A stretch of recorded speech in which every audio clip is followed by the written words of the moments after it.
You waymaker, promise keeper, light in the darkness. My God, that is who you are. Waymaker, miracle work, promise. Thank you guys.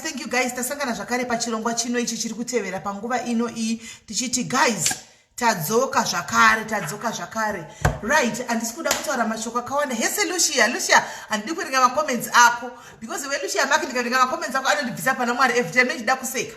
Unenge uchingotaura uchingoumana mene zvaunenge uchingonyora mumacomments imomo macomments ako achitira kumavoidawira kozora anondibvisa pana Mwari ndokuziva. So guys, pane munhu asina mbovhera ndaona nhasi. There's a person asina mboona my young sister anonzi Rudo wife Rudo Rudo something.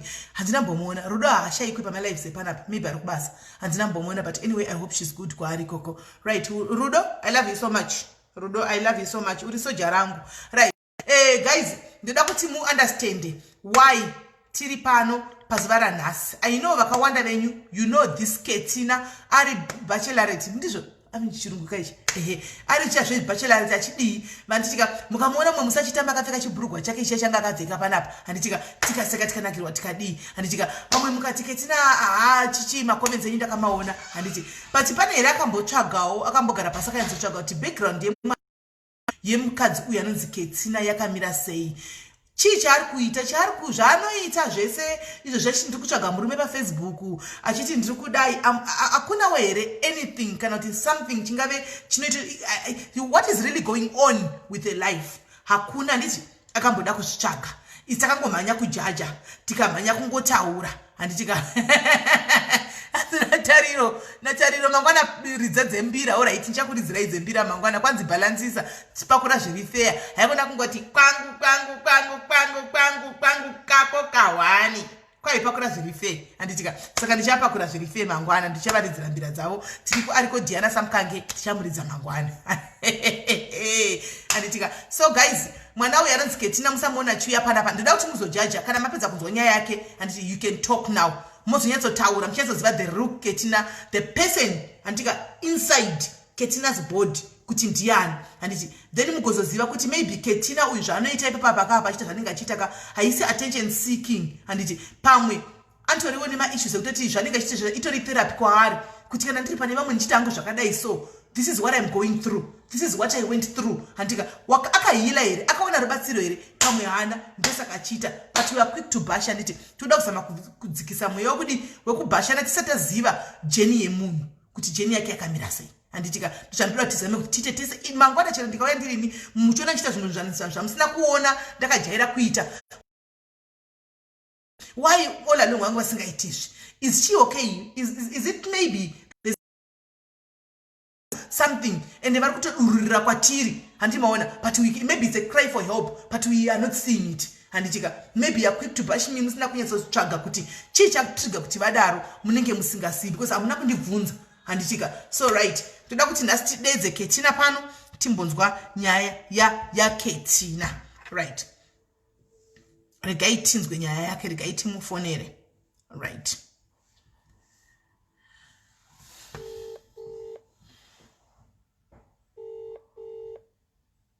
Andina green button. Hello Keti. Hello.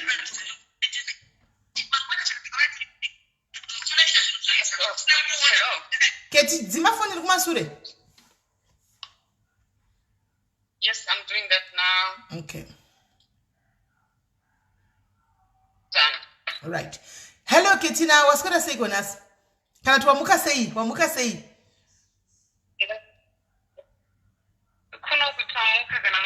It's actually 7:30 a.m. over here in New Zealand in the morning.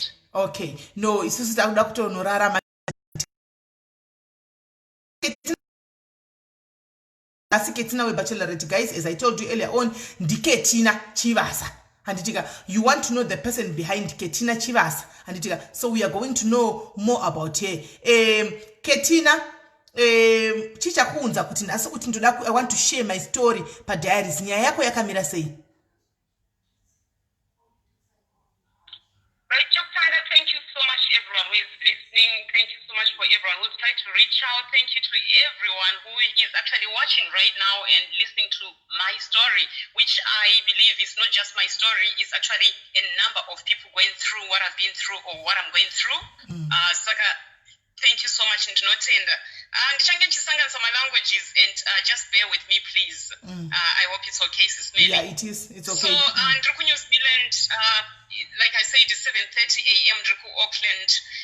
Chaita kuti ndiuye kuzoshare nyaya nemi nhasi netshow yandakatanga yekuti bachelorette and bachelors ndiri kutsvaga murume ndinyengeiwo chichi, right? That's me. That's who I am. Anditi vanhu vaimbondibvunza pandakatanga ndichibvunzwa nevanhu kuti wazvitangira izvi. The truth is ndandisingatombozivi kuti why am I doing this, but I knew why I was doing it. Okay. It is a show, that's right. But do I mean it? Yes, I mean it. Okay. But it is a show that is full of fun, entertainment, hope, laughter. But behind all that, additionally, I have to say, Kuti, I've come to terms with who I am, what I've done, where I've been, and where I'm going. And zvandiri kutaura ndezvekuti pane vanhu vakawanda vanotosvira kuti dai tinazvo zvivindi zvake tina dai taigonawo kuita izvi, but kuti ndisvike pandasvika apa kuti ndiite zvandiri kuita pane zvakatoitika zvakatokonzeresa kuti ndiite zvandiri kuita izvi nhasi zvamuchanzwisisa in summary. So my hope is that if I can do it this way, and I know kuti zvinoedzisa zvinonzi majudgments zvinoita kuti vanhu vafunga kuti munhu akakwana here uyu upenyu hwangu hwese vanhu vanofunzira kuti handina kukwana. But I hope that out of the 1,000, and I'm talking 1,000 at the moment because over 1,000 guys reached out to me. And when I rang Sis Meli, when I actually contacted Sis Meli a few days ago, it's because I realized kuti inini ndiri kutsvaga murume. Okay, see, zvakuitika behind the scenes is not just about kutsvaga murume. The very same men that I'm saying I'm looking at, or they are looking at me, they are coming with stories that actually end up yakutena kuita kunge tautoita therapies behind the scenes. And I began to wonder how many people are going through this. Vanhu vari kuuya kwandiri because ndiri ku New Zealand and they think, wow, tatosangana nechimoko chahachi is ready and ripe. We're ripe and ready. But no. I've been through so much. So much that ndasvika pastage yekuti ndakati Sis Meli ndikandudze vanhu kuti ndiri ani, where I've been, handina kungomuka ndiri zvandiri izvi. Pane zvakatoitika. And it took a few bachelors vakandifonera vachitaura neni, vamwe vachichema vachitaura nyaya dzavo zvokuti ndakapedzisira ndakuitawo therapy sessions behind the scenes. Ndopandakazopepuka ndikati I'm dealing with people vane moyo. I'm dealing with human beings here. It's not just a show. It's not just a show. Yes, we can have fun. But I think vanhu vanondiziva vari mafriends vangu kufacebook kwangu vanondisevera even to my public page vanoziva kuti ndakaenda through something chandakatanga kutaurira vanhu kuti let's heal together. And by healing together ndakatanga kutaura zvandiri kuita through when I went through sexual abuse and physical abuse last year. Ndakatanga kushare nevanhu ndichinyora mablogs. I'm a blogger. Ndichitaura nevanhu kuti nhasi ndatadza kumuka. So I was going through depression and anxiety. And during that time, I'm sorry, just bear with me as I'm talking. That's when I realized kuti as I heal, as I share my stories, as I share my struggles, right now as I share my experiences from my past with people, as I tell you the reasons why I do the things I do, there is somebody, one person. It might not be for everyone. What I'll share with you might not be for you, for everybody. But there is one person that I say, Lord, touch that one person with my story. Now I am here to share testimonies, not just heartbreaks, because it is through those pains, it is through those heartbreaks that my breakthroughs have come from. So, I reached out to you, Sis Meli, and Sis Meli, and I'll start. I don't know if you want me to start from Ndiani Ketina. Yes. I am a 38 born in Zimbabwe, in Bulawayo, Bulawayo. I was actually born and bred in Bulawayo. Shona speaking by origin, we're from Mashingo Kwagutu, but Takazari from Bulawayo. And we grew up there. I actually speak Ndebele fluently and Shona fluently because Ndagashi is Shona. Even though I was learning Ndebele in school. I just had interest in knowing my own original mother tongue. That's how passionate I can be about things. However, my family life wasn't normal. It wasn't normal. And as I'm sharing this, I believe there's somebody who is going through the same thing. So there were patterns of abuse, one after another, one after another.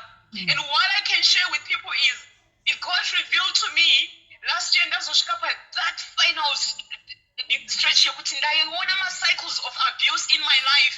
And even as I was listening to some of these ladies sharing, I hope this will be helpful to them as well. Ndakazo reflect and realize that there are some strongholds which are rooted to our past experiences. And when I say this, I'm talking about emotions. Nema strongholds anotibatira chitidonzera kumashure because of things zvakaitika kumapast edu zvatisina kudhila nazvo. There was lack of love in my upbringing. There was esteem issues. There was lack of companionship. And we suffered abuse. I suffered abuse. I come from a family of 7 children from the original family. But my father had other extramarital affairs, many, not just one. Joti, we probably are getting up to 20. And the reason I'm sharing my stories publicly, and even about my issues of abuse, is because I do know that there are people who are going through similar things, and they think there is no way out. But I do hope that somebody, whether you are young, old, middle-aged, or whatever, you realize that the resilience that I have now, it started growing from a very young age. I wouldn't be where I am right now had I not taken certain steps that I took when I was young. I wouldn't be who I am today had I not done the things that appeared to be right at that particular moment, even though some of them I ended up regretting them. I made some wrong choices. I made some bad decisions. But those shaped me into the person that I am right now. Kuya mumwe ma strongholds ekuti right now pandiri pano ndinenge ndichifunga kuti zviri kuitika nhasi izvi ndichabuda here zviri. Worried about kuti mangwana how am I going to survive tomorrow? Because ndine past yandisina kudhila nayo, ndine current situation yandiri mairi, then kozoti future handisi kuzwa chinoenda kupi. So those are the things that I had to reflect on deal with. So anyway, out of the 7 children, I'm the 3rd born. I was born in 1982 January. The first 4 years of my life, we thought it was normal. That is up to 4 years old, 5 years old, thereabout. Then there was a time where my father was really well up, but takakura baba wangu vakazongoti all of a sudden, seriously, like Catholic upbringing, he was one of the leaders in the church. Tichienda kuchurch kusvondo, vachinoverenga mabhaibheri, tichienda kumaholy childhood zvese. Then all of a sudden, as I turned 5, my father stopped going to church. Baba titiendai kumusha because he believed, my dad believed that a child needs to suffer so that they can learn life. So he didn't realize that it had actually turned into abuse. So he sent me, my eldest sister, and my eldest brother. There was 3 of us. Because I touched hometown. So he wanted us to experience life. How tough can we handle it? When we went there, we got abused by our aunt. We lived and that's where we experienced abuse. I remember during those years, even and I don't even remember my year 1 at all. Grade 1, but I don't remember it at all.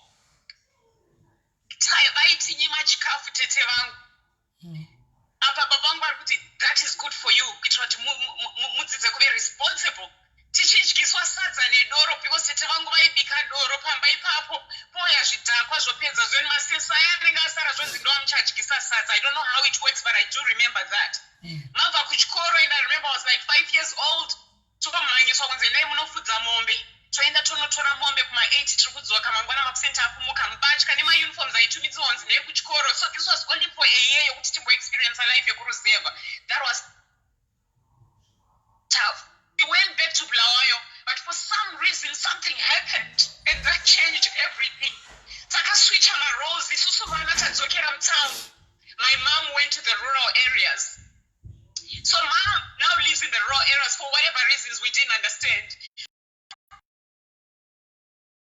Two.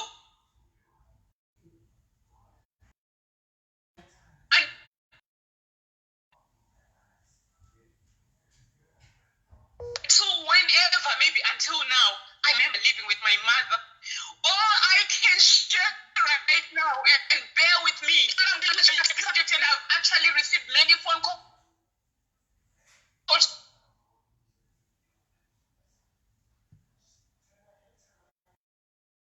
Different people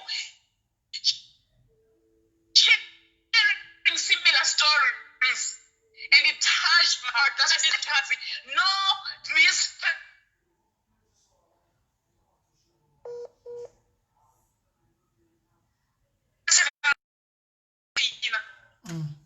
So from that, my father carried on with the notion of kuti vana vanofanirwa kusasa tiri mutauri munhu ane basa rake rakanaka kusvika. It's not going to church. Mai vanongoti vakauya, she would come to the city once in a while, and I am telling you, the once in a while times that she came to the city for the few days, kwairohwa munhu. Whenever my mom came, vachapinda makadi nzungu dzobviswa mumabhegi nechinyi. They were going to their bedroom, ofungidzira kuti oh, things are great. Pasina kana 1 hour, I'm just estimating. Vachabuda vakuti kondadiko nai baba B, kondadiniko kona vakuchema. Wonzwa baba B vaya that's my dad. Tikana mese uyai kuno muungani. Takufungidzira kuti maybe she had a good news. I'm telling you, this was our life. It became our normal. There were 7 of us. Shares of our moms could be sitting room, my lounge, at not my lounge. She was being called. We watched our mom being beaten all the time. Each time she came to the city, that was the life. Because vanenge vapinda mumabedroom zvonzi ndakakudza kuti ukaona chinhu chinenge chiri mubedroom, you don't touch it, don't move it. Vanenge vabata watch, maybe vangoibatawo vachibva vazoitsveta yakatarisa kumusoro, iyo yanga yakatarisa pasi. Waibatirei watch iyoyo? Vorohwa, votemwa nendiro dzesadza. Mberi kwedu vana vaitorehwa bhande, moms vangu kunge mwana mudiki. Vapedza kurohwa, she would go on her knees and say ndazvinzwa mokore, ndazvinzwa baba, ndazvinzwa. My mom had to say dad, mokore baba, vapedza kurohwa. And I am telling you, that was our life. That was the life. Vodzokera kumusha. Handizvi kuti dzimwe nhumbu dzakabata sei up to now. I am actually wondering how we ended up becoming 7. It didn't make sense. It didn't make sense. Vatisiya, ndakatanga kuziva kuwacha hovhorosiya baba vangu inini when I was in grade 2, because we had to start doing the mommy duties for my dad mutown mubulawayo. My dad believed kuti munofanirwa kufa nenzara.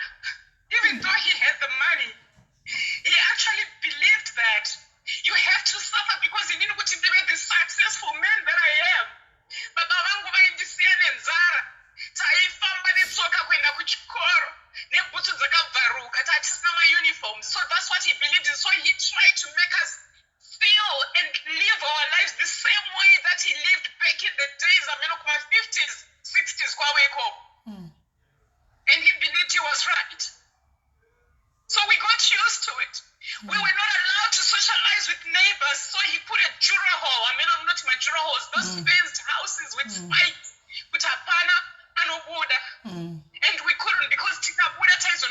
next door kuti kurohwa kana kuti tikuabuse. Okay. Gate rari nemaspikes raikhiwa gate, and you could not open the gate without his approval, other than just going to school and come back. Mutara Chivasa aikira chikafu bedroom make. He even came up with a lock for the fridge. Kuti kana muine zvinhu zvatinoti vana vacho asipo, aikia fridge oenda nemakeys kufridge kuitira kuti just to save some of that stuff for himself. Mutara Chivasa aititengera macabbage. He had money. I'm telling you, this was a man who was well up. Aititengera macabbage neufu, no cooking oil, because he believed that you needed to suffer for you to learn to be responsible citizens. And that was our life. Okay? We carried on. Ipapo mune muchibhoilisa macabbage nesadza handiti ivo vachazvitengera mafuta avanenge vachikupimirai kuti musi mune muchivabikira vanozvitengera hove. He loved fish, he loved madora. So pamunovabikira paya, he would monitor kuti muri kuvabikira. I mean, this is my dad, my blood father. Mavabikira vokuvaimavika. And kana mavabikira, you can't taste because you wait until you genuine, because that's how he was raised. Used to that. We got used to that, but as long as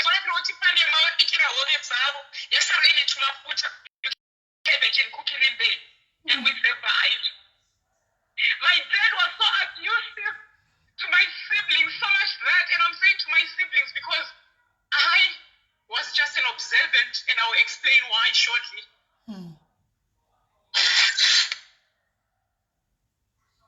He was the kind of that my eldest brother was the one who got affected the most because he was the eldest. But my and just the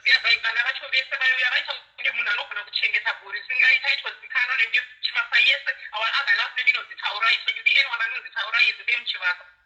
We have a cheat on holidays on one show, so I go questions the Chivasa and Diano Bona discipline. Mtara Chivasa has been Diano Bona discipline. But my brothers, why was a Kunzuno Fakus give us sound? Yemota Yang, very remote around, it doesn't matter what Ingova is and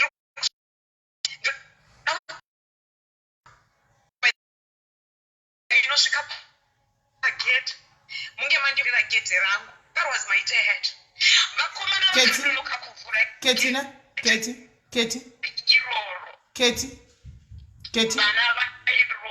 Yes. Can you please take a glass of water, please? Yes, I can hear you. Yeah, can you please take a glass of water? Yeah. Just take a glass of water, because I can see you're getting too emotional. Can you please just take a glass of water?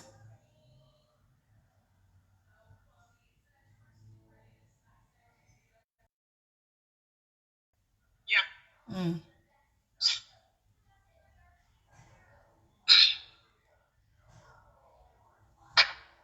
Thank you. Okay.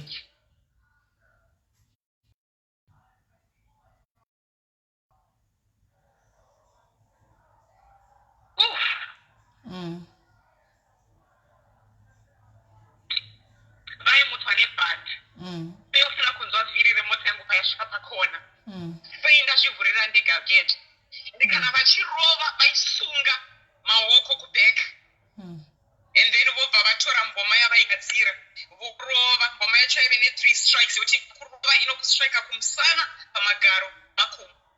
That was the life.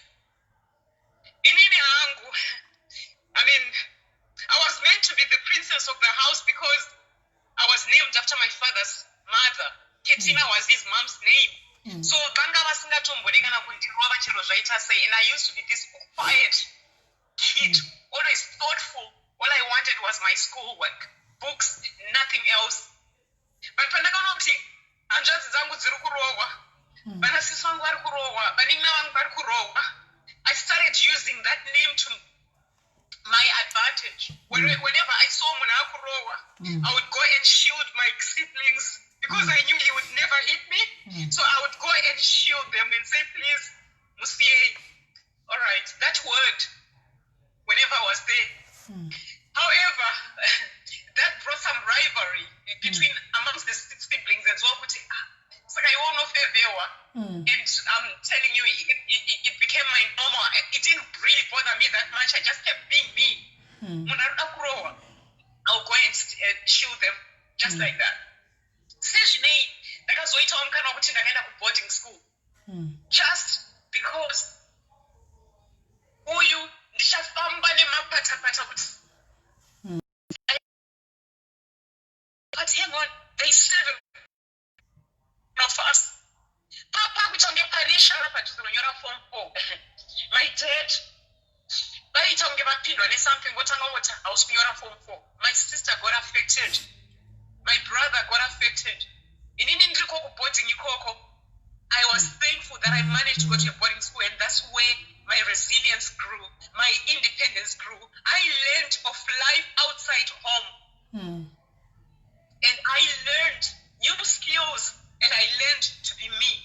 Remember, I did not have my mom for all those years because my school holidays, my dad thought it was special treatment, but actually he held me to groom me to be my own person.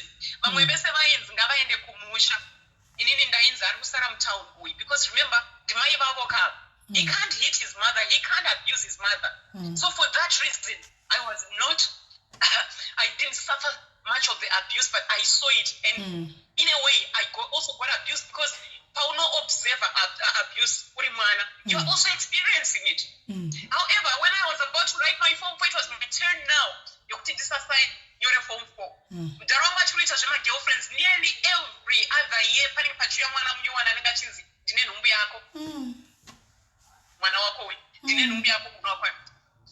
so that was the normal, and my mom had to accept that. That's just what it is, right?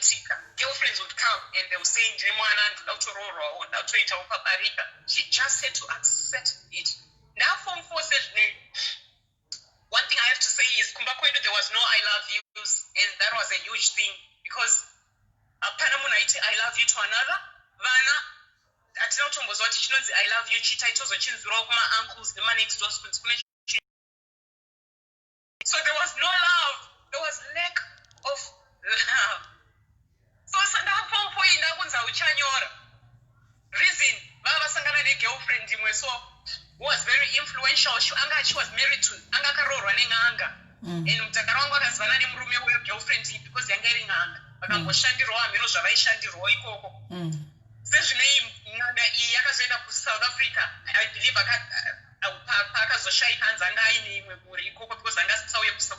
but my dad was given the responsibility to look after that family because the wife couldn't drive. She had so much power and influence over my dad. My dad would go with that because my joke Marande South Africa, we have not around giving money, but he was loving the life. But she never chicken girlfriend is so stage so perform for my dad all of a sudden I was over the school fees the last term 1998 with Empandeni girls. It was a Catholic girls only school, very grounded. I thought I was going to become a nun. But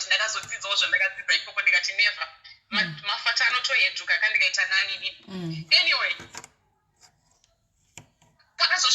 my dad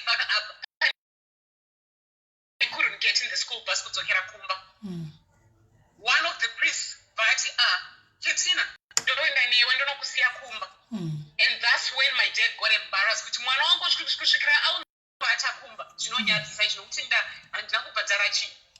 Bus fee, school fees, exam fee. My sister, who was the headmistress, school fee, exam fee. When I paid you, please, this is one of our best students. For exam. I remember during that term, I won a prize for accounting, and my dad came for the first time to my school, and I thought I'm gonna get hugs. I did not get a hug from my dad.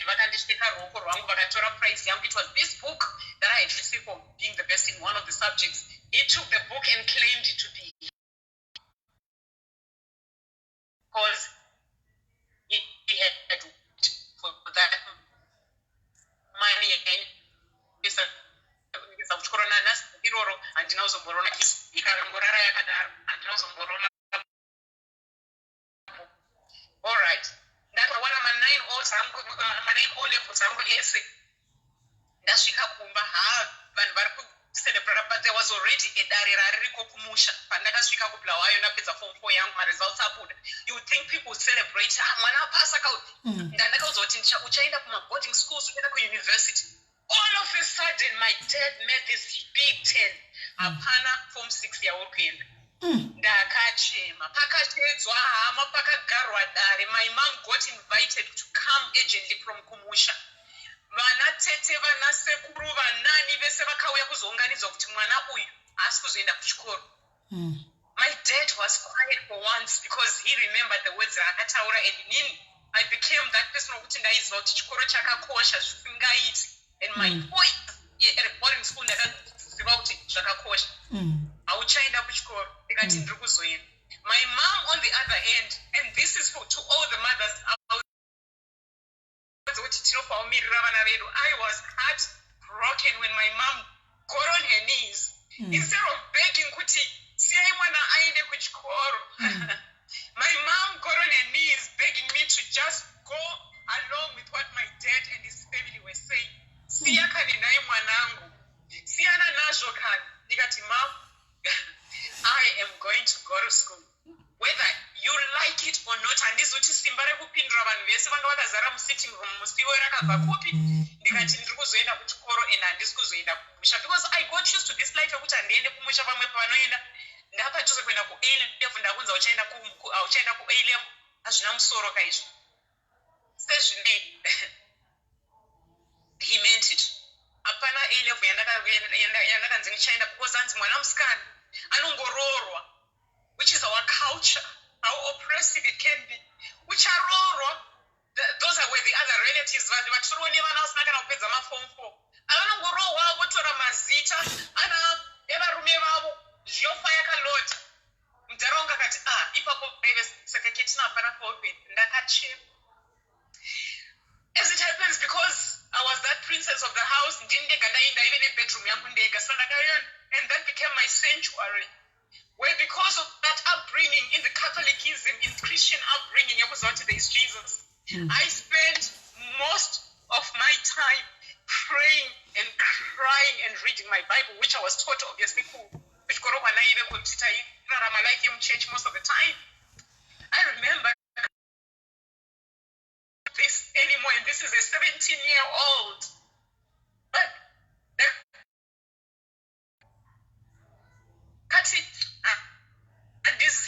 from all the books that I used to read from the library, it looks like I just knew there was something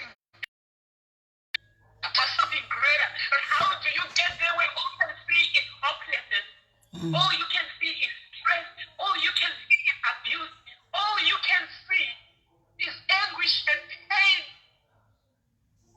I didn't know how that was going to come out, but then I knew it. My dad vaiunza maprofita nganga chinyi chinyi, but do you know there is one thing I'm going to tell you all. Vaiprofita munhu wese mbainina hapana aitaura anything about me. Wese mba munhu mkoini ndasiwa say nobody said anything about me. That's when I knew I was different. Taivena tete vaibudiwa nemudzimu.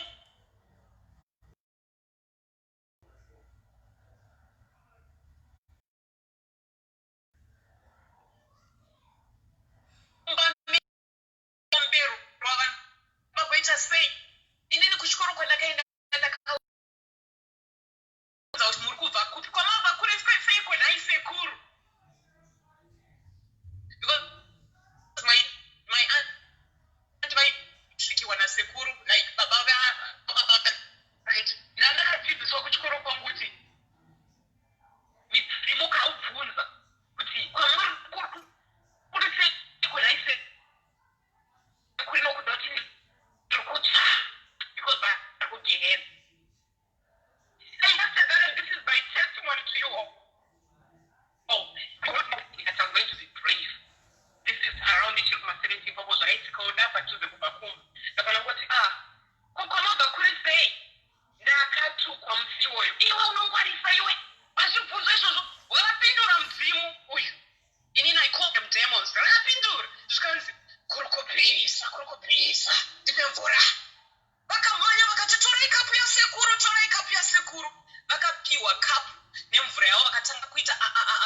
vakarutsiremo vakatanga kukushira marutsi avo kuvanhu vese. Ndakabva ndati aiwa inini izvi bodo mavanzwa sekuru venyu ava vari kubuda apa kuti vari kutsva vari kugehena ava. Ndopandakabuda ndikaenda.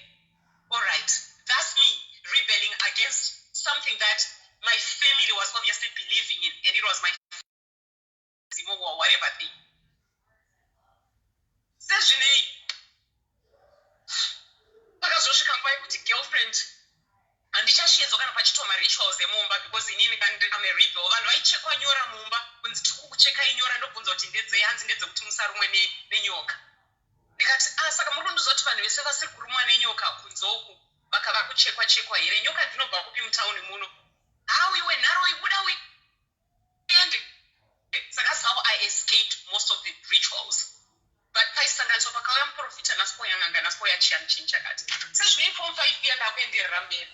Haina mudhara wangu haana kuzombondiendesa, asi inini nenharo call it rebellion. Ndakaenda nehwese ndikati 9 hours dzangu hadzingamboende mahara. Inini ndiri chikoro is the only way that can get me out of here. Now listen to me. Ndakaenda mwananga ajairira kuspoiliwa and all that, boarding school and everything. Ndakanotsvaga day school. Ndakafamba netsoka kubva kuMagwegwe West. Those who are based in Bulawayo knows what how far it is from Magwegwe West to Mpopoma. Ndikaenda kuMpopoma High because I just thought which one is the best school in Bulawayo that I can go to and I can walk. Ndakasvika kuMpopoma ndikavaudza nyaya yangu ndikati inini ndedza form 4 and these are my results. Oh wow. So I kuita Maths account MOB management of business. That was my area. Zvokuita next zvakatozongouyawo nenhau. Ndapinda muyasvika nzaiwa it's okay. Saka uchabhadhara sei school fees yako Ketina? Ndikati handizivi, ndibatsireiwo. So this is where the power of speaking up comes up. Paunotaura nyaya dzako paunonyara ndopanobva rubatsiro rwako. I learned it from when I was 17 years old.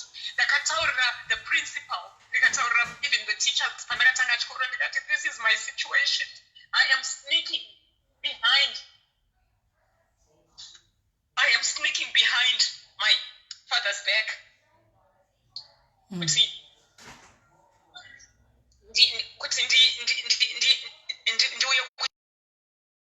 So what's happening now is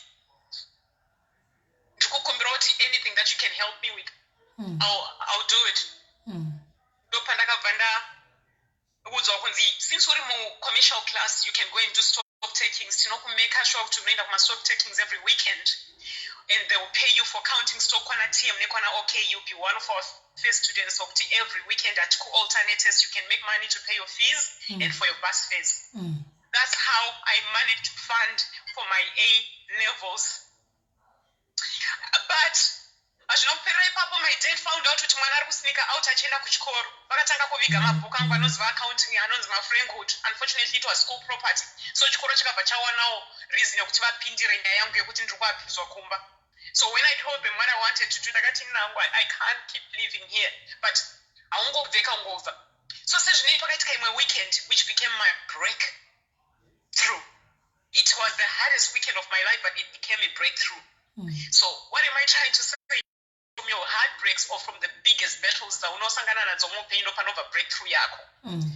Mudhara wangu akauya kumba negirlfriend, and auya kumba nevana vegirlfriend yake vachibva vati vabikire. For whatever reasons, I happened to be the eldest around the house that day. One of the mwana vegirlfriend, she was my age. Takatoenda kuchikoro tese. She was 17 as well. Ndokunzi vabikire. Don't forget, this is the same house yatinosiwa nemakabichi nemaufu chete. So there was nothing to cook for these children. So hang on, there was nothing to do. So ndakaenda ndikanozvivharira mubedroom mangu ndikati inini I just want my one-on-one time. Who am I to start worrying about other children when I'm a child myself?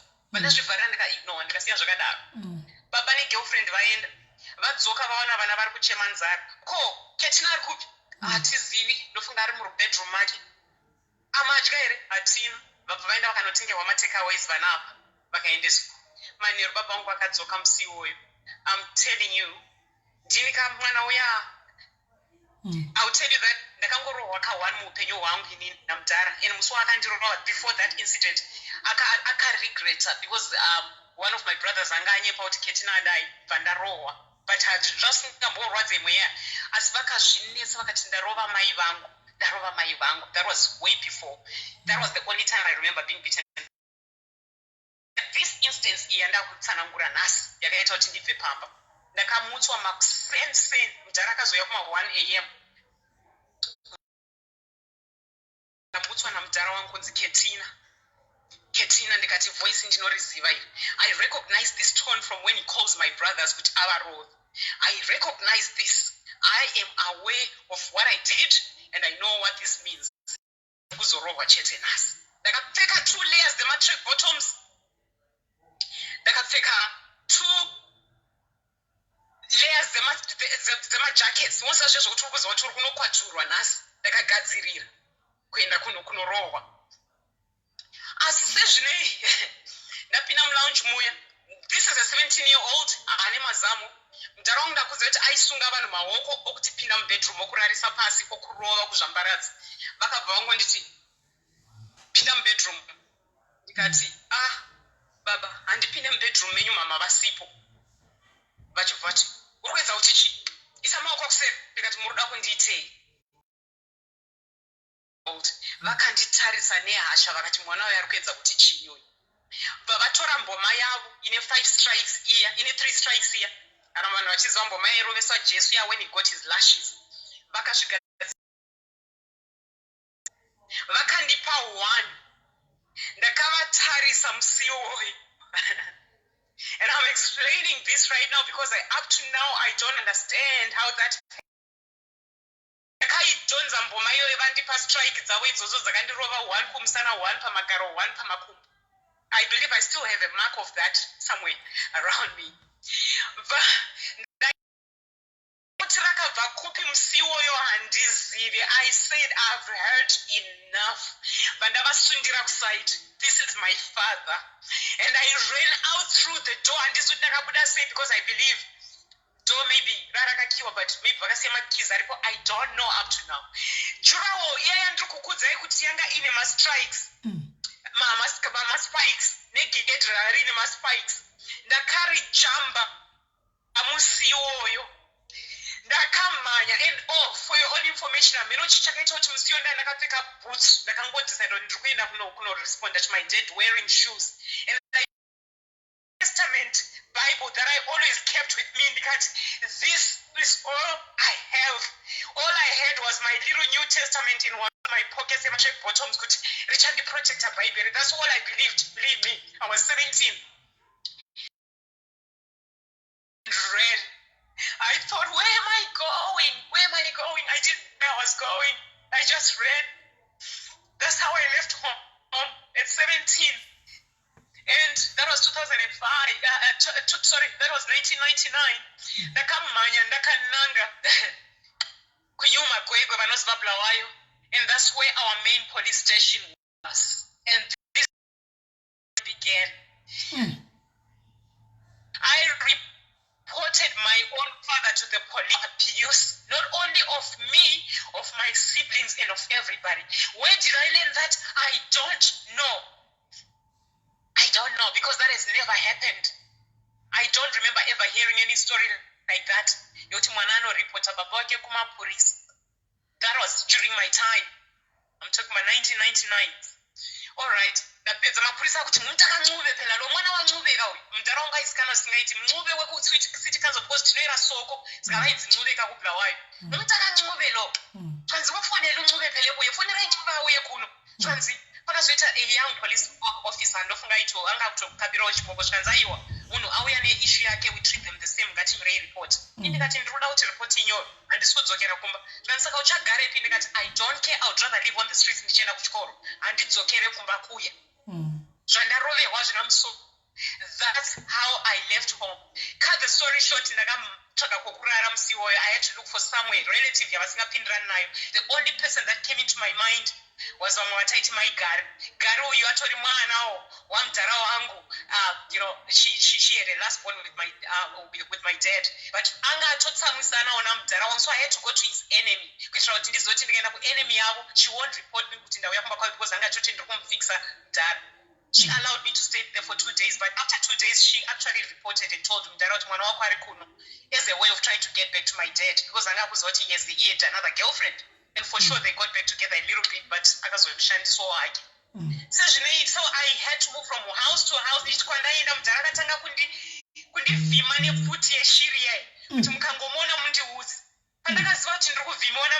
went and told the school. The school was very supportive. And they said, okay, what do you want to do? Because your safety matters to us. But I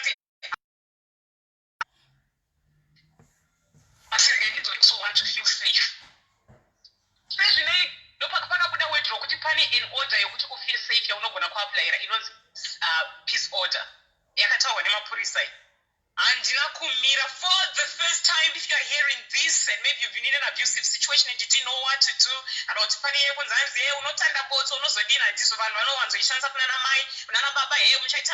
you know what? I did not care about any of this cultural nonsense anymore. What I cared about was me, because during that time, be yourself, be natural, because life is what you make it. I memorized that from a magazine somewhere, what life is what you make it. So I'm going to make my life what I want it to be. And however I do that, as long as I don't harm anybody, I'm doing it. So novels, whatever that takes. I didn't even know what a boyfriend was. I didn't even know what I didn't even know anything about boys, because the girls only school. So that was my life. Yokuti anditomboze zvivakomana saka kutiza kumba andakutiza kumba kunoita mbanje andina kutiza kumba kunoita zvivakomana kunomitiso ndakatiza kumba kuti ndiende kunopedzisa chikoro, which I did. The struggles were real. So zvine pakazoitawo uncle, now listen. We're listening. Now a personal parental guidance, a personal protection, we were never safe from home. But now, this thing now you're putting, there's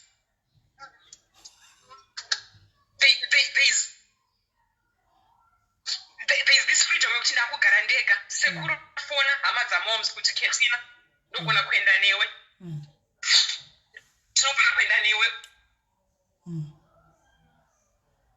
Sorry. Just give me a second.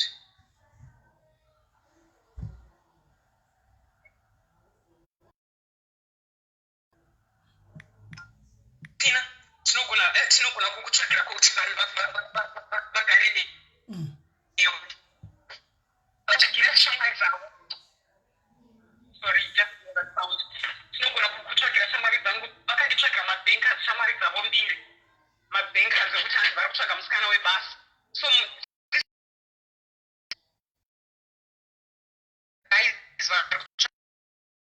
indiri kutsvagawo pekugara pekuti ndinge ndichikaitirawo basa at the same time kusingazikane by anybody. So sekuru ava sezvinendo zvavakaita vachibva vanditi alright, but sekuru remember kuda kuti tax you. So sekuru vaigona kundiudza kuti I love you.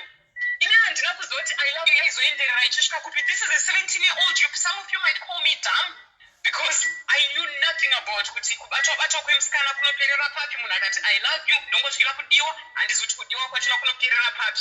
But I got exposed to wanga kuita form 62 wakaita O level nemakore mangani? ndakaita form Sa form wakapedza O level ne 15. ndakapedza O level ndine 16. Okay, saka wanga wave ne 18 so apa now I'm manje. 17. Okay. 17, 18. Okay. 17, 18. So ndichiri form 5 and then 18 ndakaitena 18 ndakuita form 6. Ndakuenda kuma 18. That's when, so at 18 I knew nothing about boys. I had never dated anybody. I knew nothing about vakomana. Saka sekuru pavari kundibata vachinditi I love you. Vachindipa yakatanga chimbove mahugs nemachodi pamadama. Uncle Max is laughing. I remember taiti kind of my family gatherings vasikana vanenge vachitakurirana Uncle Matt, but yakazokura nyaya later on kuti Uncle Matt actually abused nearly every girl in the family. From my mom's side. Vamwe havasati vataura nyaya dzavo inini ndindega ndikutaura and a few cousins have spoken up. kuti yes vakanibodibata vakandikisa vakadini. The only thing that Uncle Met didn't do with me during that time was he didn't penetrate me, but vaindibatisa blambi yavo mira vondibatisa. This is Uncle Met. Sezvinepo vakomana vaya vaviri vari ndiri kugara navo, one of them was like brotherly, mukoma vekuchechi vaya vaya munoziva kuti he treated me like a sister. Vakwaita mumwe akaziva kuti Uncle Met, and I think ndiye akanga ari shamwari yaUncle Met. Zvikanzi iwe hanti sekuru vako vanouya vachikubita so saka aiuya mubedroom usiku oti hanti Uncle Met vakanokukisa also ndiri kudawo kakukukisa. Ndikati ndozvazvinoitwa here? Zvikanzi aiwaka, that's how people show love. Ndokiswa ndobatiswa chinhu. This is me now, I'm 18. Sezvinei ndakabva ndauza Uncle Met ndikati Uncle Met, you know how you usually come and give me hugs and tell me that you love me and stuff?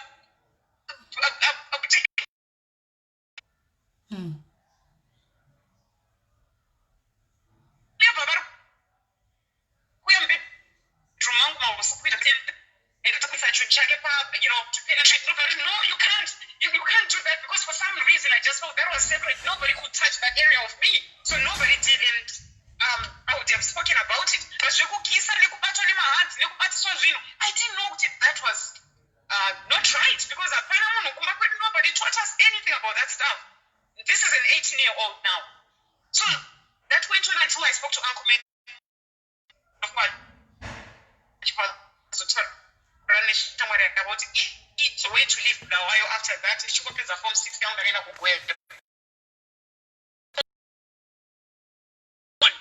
I'm still a virgin, that's fine, but until like I'm corrupted. I ended up let me go with my sister. My black sister, she was doing healthcare assistant.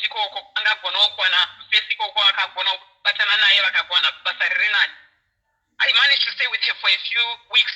Sezvine mudhara chivasakanga chiri kuuya kuti aende aidarika nemugwero kuti aende kubulawayo mwemusi. Zvikanasisi vangu, you have to move out of here because mudhara ako yani kuno vakaziva utori pano since you were disowned. Unoti pamaproblems namudhara, hatidi kunetsana namudhara nenyaya yako. Iwe wakanetsana namudhara ukavaendesa kumakotsi, inyaya yako wega iyi. Sezvinei chandisina kutaura ndechekuti pakapiwa mudhara wangu peace order ndiri muform 5 apo. My mom vakauya mukoti vakatestify kuti handisati ndakamborohwa nemurume mwana iyeyo ari kunyepa. Ndakarwadziwa musi iwoyo. My siblings turned against me musi iwoyo wecourt. Zvikanzi Ketina ari kunyepa. Baba havasati vakamborova kana one wedu, not even one. Hapana kana mwana one akamborohwa. So ndakasara ndiri ndega. Joseph akakandwa mugomba. Ndopandakaenda. So zvese zvakazoitika afterwards zvandiri kutaura, hapana kana one sibling yangu yanga iri in touch with me.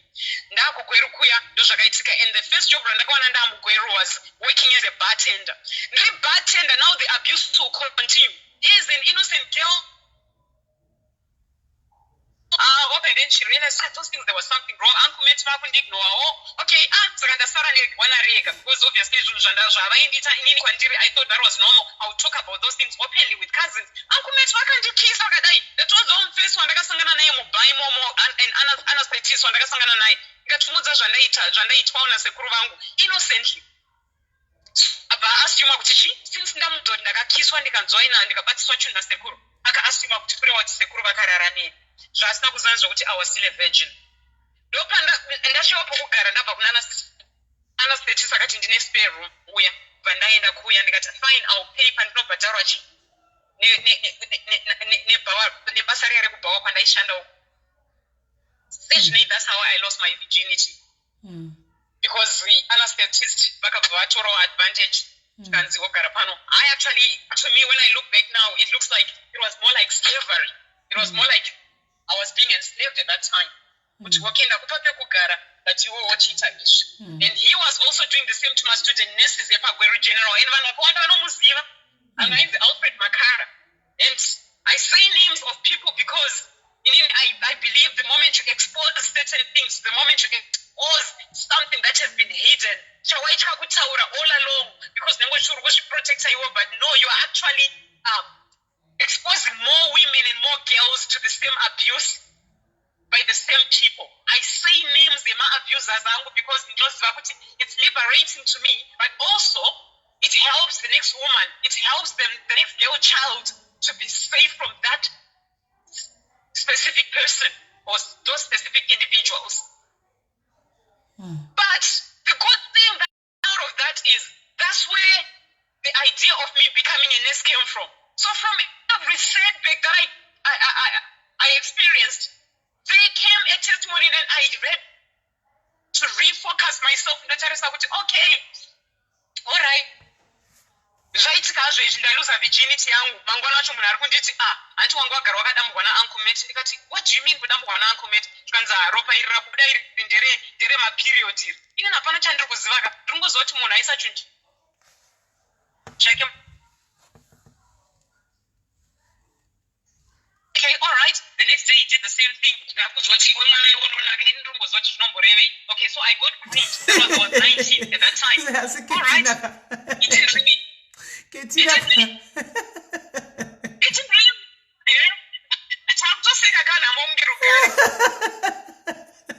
Anzi webone yono di. Kwanzi webone yono tasei. Unonaka. Ende zvakaopa nemunyeka ende ndonyatsomuziva hangu munhu wataura ende ndanyara shu ende ndanyara ufunge hako. I know him personally ufunge hako ende ndatonyara zvisingaiti zvakaoma. Angaine vakadzi vakawanda akaroora vakadzi vakawanda vakasiyana-siyana anastatist yeyuyu vasikana vepagweru general kana varipo vanoda kusimuka zvichitaura kuti makara airara nesu ndaiti ndiri mune imwe room ndonyatsonzwa kuti kune iri kutsvako but remember I was meant to be there as query girlfriend but also query slave but also query flatmate. Ameo zvaitika ipapo vazosuggesta kati because ndakatanga kuona manesi ona wakapfeka mapolic socks mastudent nurse ndikati ndauda kutoitawo nurse because akandiudza kuti unobhadharwa uchidzidza. Ini ndakatoona kuti kuenda kuuniversity I won't be able to afford it and I can't. So the only way is to find a job. Rembawa ndakadzingwa pasi ndakana kuva because ndaitadza kuseva doro. I couldn't do some of the things that people were doing because that's not how I was raised. So sezvinei harina kugara basa riya. Vamakara vaya vakanditi rega ndikubatsire vaizvinzwa ka rega ndikubatsire ndikupe madetail ema-different hospitals but Gweru General Hospital is not an option. You can't be here. Ndikati okay, so ndakaapulaira sezvinei ndandinewo hangu chipo nemaraki ekuwana ningirike like nzvimbo dzenursing. When I got accepted at Pararenya, I've heard about this hospital. This is the biggest hospital in the country.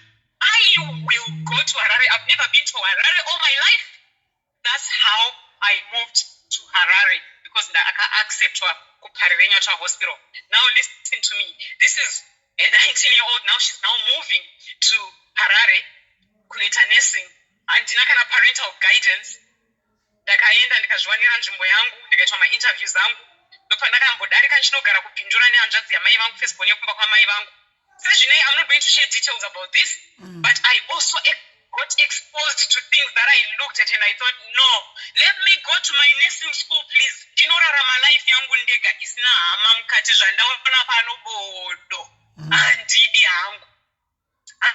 hangu ndakaona zvakawanda zvimwe zvacho tinozoshare kune mamwe maplatforms akutaura nyaya dzedu dzinoitika mudzimba umu. Zvandakaona ipapo I could not wait to leave and go. So now we're talking 2002 January notanga nursing yangu kuPararenya. No parents. I was focused.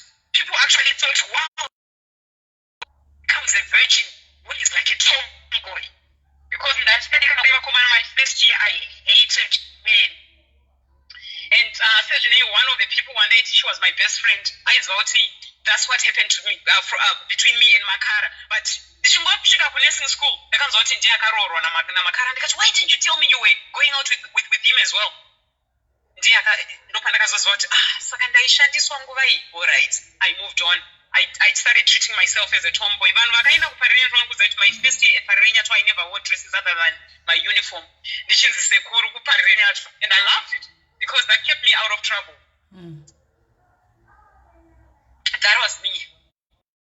Ndaifara kuPararenya mona muchimbwa mupengo chacho kuti chabuda mujere watanga kuona kuti nhasi ndazobuda ndavhurirwa gedhe nhasi imbwa yekuti yavhurirwa gedhe nhasi ndaifara but pakufara kwangu handina kukangamwa chakandibvisa kumba pandiri kuti ndaifara I wasn't sleeping around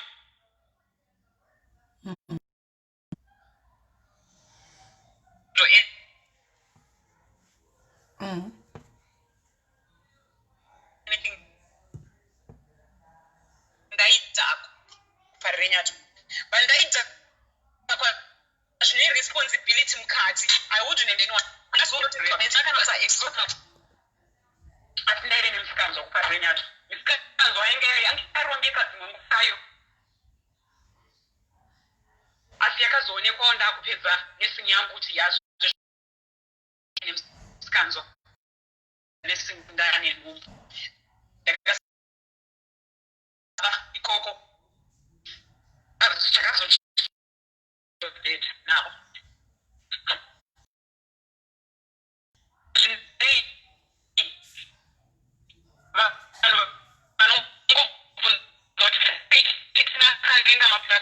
because takaenda out for 2 years. He had a 3-year-old, and during that time ndatoona wangu zvikanzi mwana uyu akasiyiwa namai vake ndio nhema dzinotaurwa nevarume akasiyiwa namai vake ari muchechi and she just left the child and abandoned the child. Saka I'm looking after the child by myself. Ndiri kukudzai ndakachengetwa paparirenyatwa paaya mota dzichichinjwa sasingazoti maplus 44 mari dzemaplus 44. He was a banker. He was well. He was fine. Chigara kumandara kuya meno vanhu vanoziva mandara. Muya imi machikeni taimahlaya isu taidla vanhu munondiziva paaglam paya tichienda kwana tuku tichienda kupiko takafara asi handina kukanganwa kwandakabva because I needed to finish my nursing. Ndaiti kana ndabata bhuku ndinobata bhuku. Unfortunately, some of my friends didn't make it because taifurirana indaiziva hangu zvandaiita, and I'm sorry to all those friends if they can hear me. But at the end of it all, pakazobata nhumbu ndakuda kunopedza nursing. Nhumbu yabata saka uda kuita sei nayo? Ndikati what do you mean, is there an option? Zvikanzi pamwe unoda kubvisa. Ndikati no, nhumbu inobviswa ndasingazvizivi kani. Okay, I'm doing nursing, of course. Can I find my complications? I know people have to go through that. Zvikanzi kana uchida kuchengeta all right. Pasina kana mawe zvikanzi mukadzi wangu ari kudzoka kubva ku-UK. Now boom, ndakupedza nursing yangu ndiri kufa wena unoita my-exams apa ndairutsa. It was one of those hardest pregnancies yokuti hauivige manje yakadaro. Yange yajaira kujaka machikeni ndikai. Saka yaitoita zvokuda kuonererwa zvokuite mbichana. Ndakanyora exam yangu ndasagone kudya when I was pregnant because I had severe hyperemesis gravidae. I mean, I think people, if anyone remembers, I always had to go to the hospital kunoiswa madrip every week. That's how I survived. But ndakanyora nursing yangu ndikapasa. Handina kuzograduate hangu nevamwe because graduation yangu ndo mazuva ndakazvara mwana. Baba vemwana vakauya. The certificate, I can't put my name there. Around the same time mukadzi adzoka kubva ku-UK. Now listen people, ndakakwatuwa komana ndakarohwa. Sezvinoita hatai ndakatitrega tiende tinonzi mari dze-maintenance kakuna bamfana. Ndasvika kuya. Handokwana nchimbopota nchigarawo kumandara kuya. Ndakarohwa imi. Ndakarohwa nemukadzi weku-UK kwete zvokutamba. Sezvinoipa ndakaita mwana wangu pakauya umwe mukadzi akauya nemwana akafanana nemwana wangu. Ndikati who is this? Zvikanzi Ketinayo wakatambwa, ndakatomboitambwawo. Kamwana kakafanana nababa ivavo, kakafanana nemwana wangu. Ndikati kuforoma iyi yafanana kuti zvikanzi ndakaitambwa iyo kunzi handina mukadzi ndine mwana. Ndikazodii ndikakabira. Saka takatowanda izvezvi tamitiswa nababa avo vachitamba iyoyo kuti vanozviita jaya, a single parent. Ketina, yes. Do you know munin'ina wedu anonzi Gina? Gina Chivasa. I've got a sister anonzi Gina Riko ku South Africa, but yeah. Yes, your biological sister. She is my sister, number 5. Okay, all right. Because she's here as well. She's commenting on my comments. Bless her. And I know ndicharohwa nema-fireworks ipapapa. Ndicharohwa because ndakablockwa ndikaudzwa kuti ndiri hure nevanhu vapa ndakaenda through abuse last year. Yes, and that's okay. I'll share this as well. However, just bless her. I don't know what she's saying on the comments. Just tell her to bless you, and if she can hear me.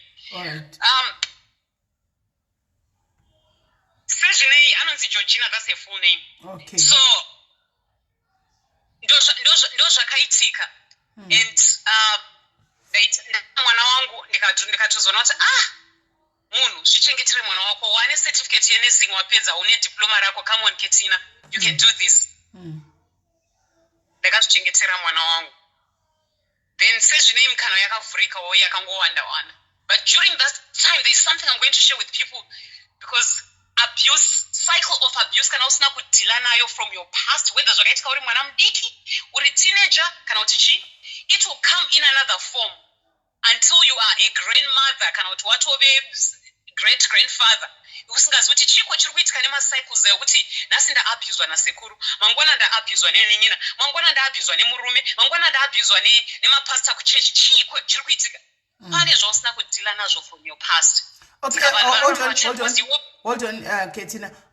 Gina, okay, we'll grant you one. Gina Chivasa, okay, granted. We will grant you as well, because diaries, auntie, it's for us all. So you've got the right also, some diaries, to come and say whatever that you want to say. But today, Ketina, she requested first in the so after Ketina, if you still have got time, then we can see to continue anyway. We can bring you tomorrow. Go ahead, Ketina. All right. So, Sejinei, Danda Papiko.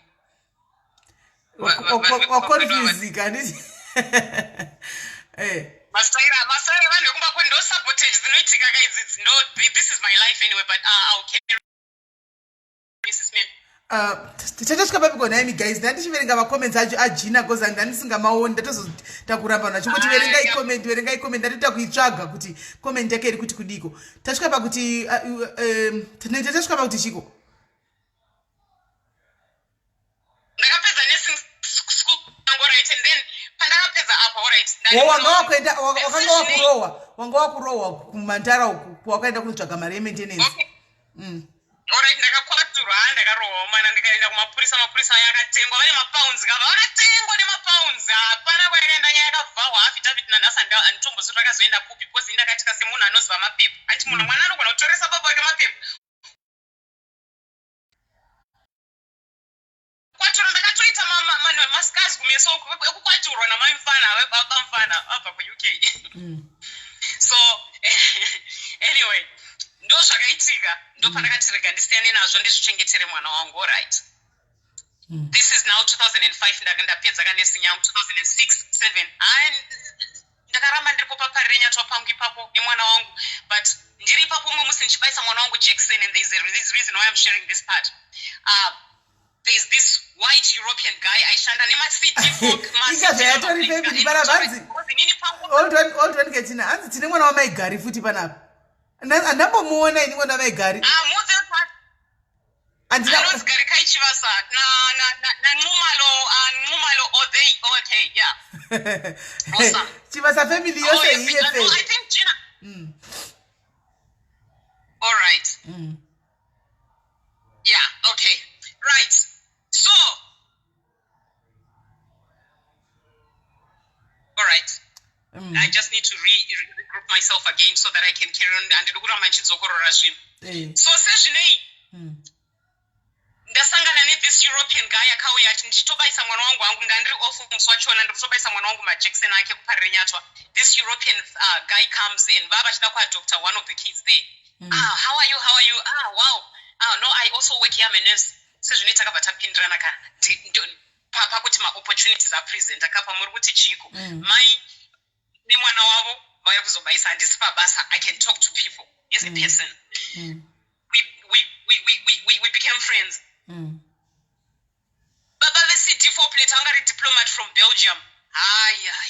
Takachengetwa. But now listen to me. Patiri kuti kuchengetwa that cycle of abuse, they may not know this, Gina. I hope you're listening now. You know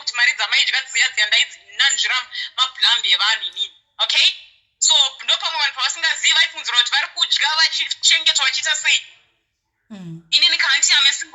can do anything. So in 2006 6 and 7 and I was a nurse at Parenyato. I was working and I was fine. I had a maid. I was renting Pamunachina Mano Miamui. So Baba wakati I really like you in you all. All right. But now listen, look at the pattern. Don't tell the pattern. Sekuru vaindi bata vachindikisa vava singa penetrate.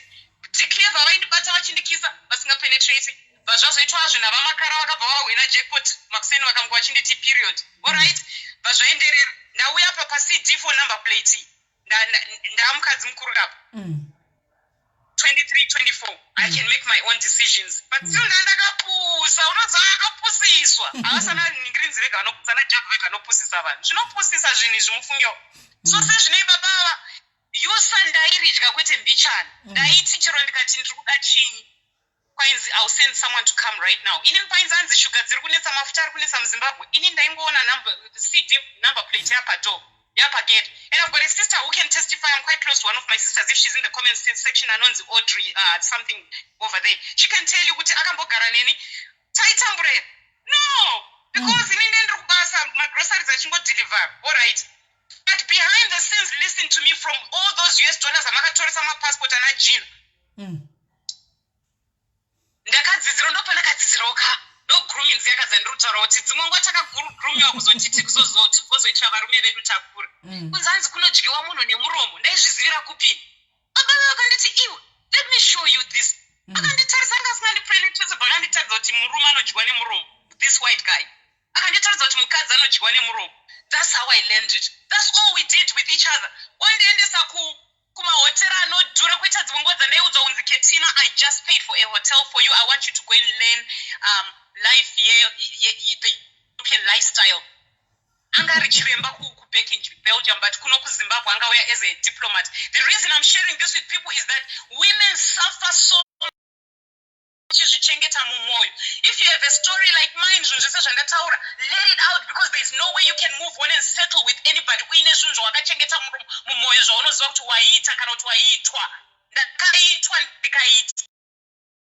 Some of the things they look like fun, but listen, my soul ties are built up and building up.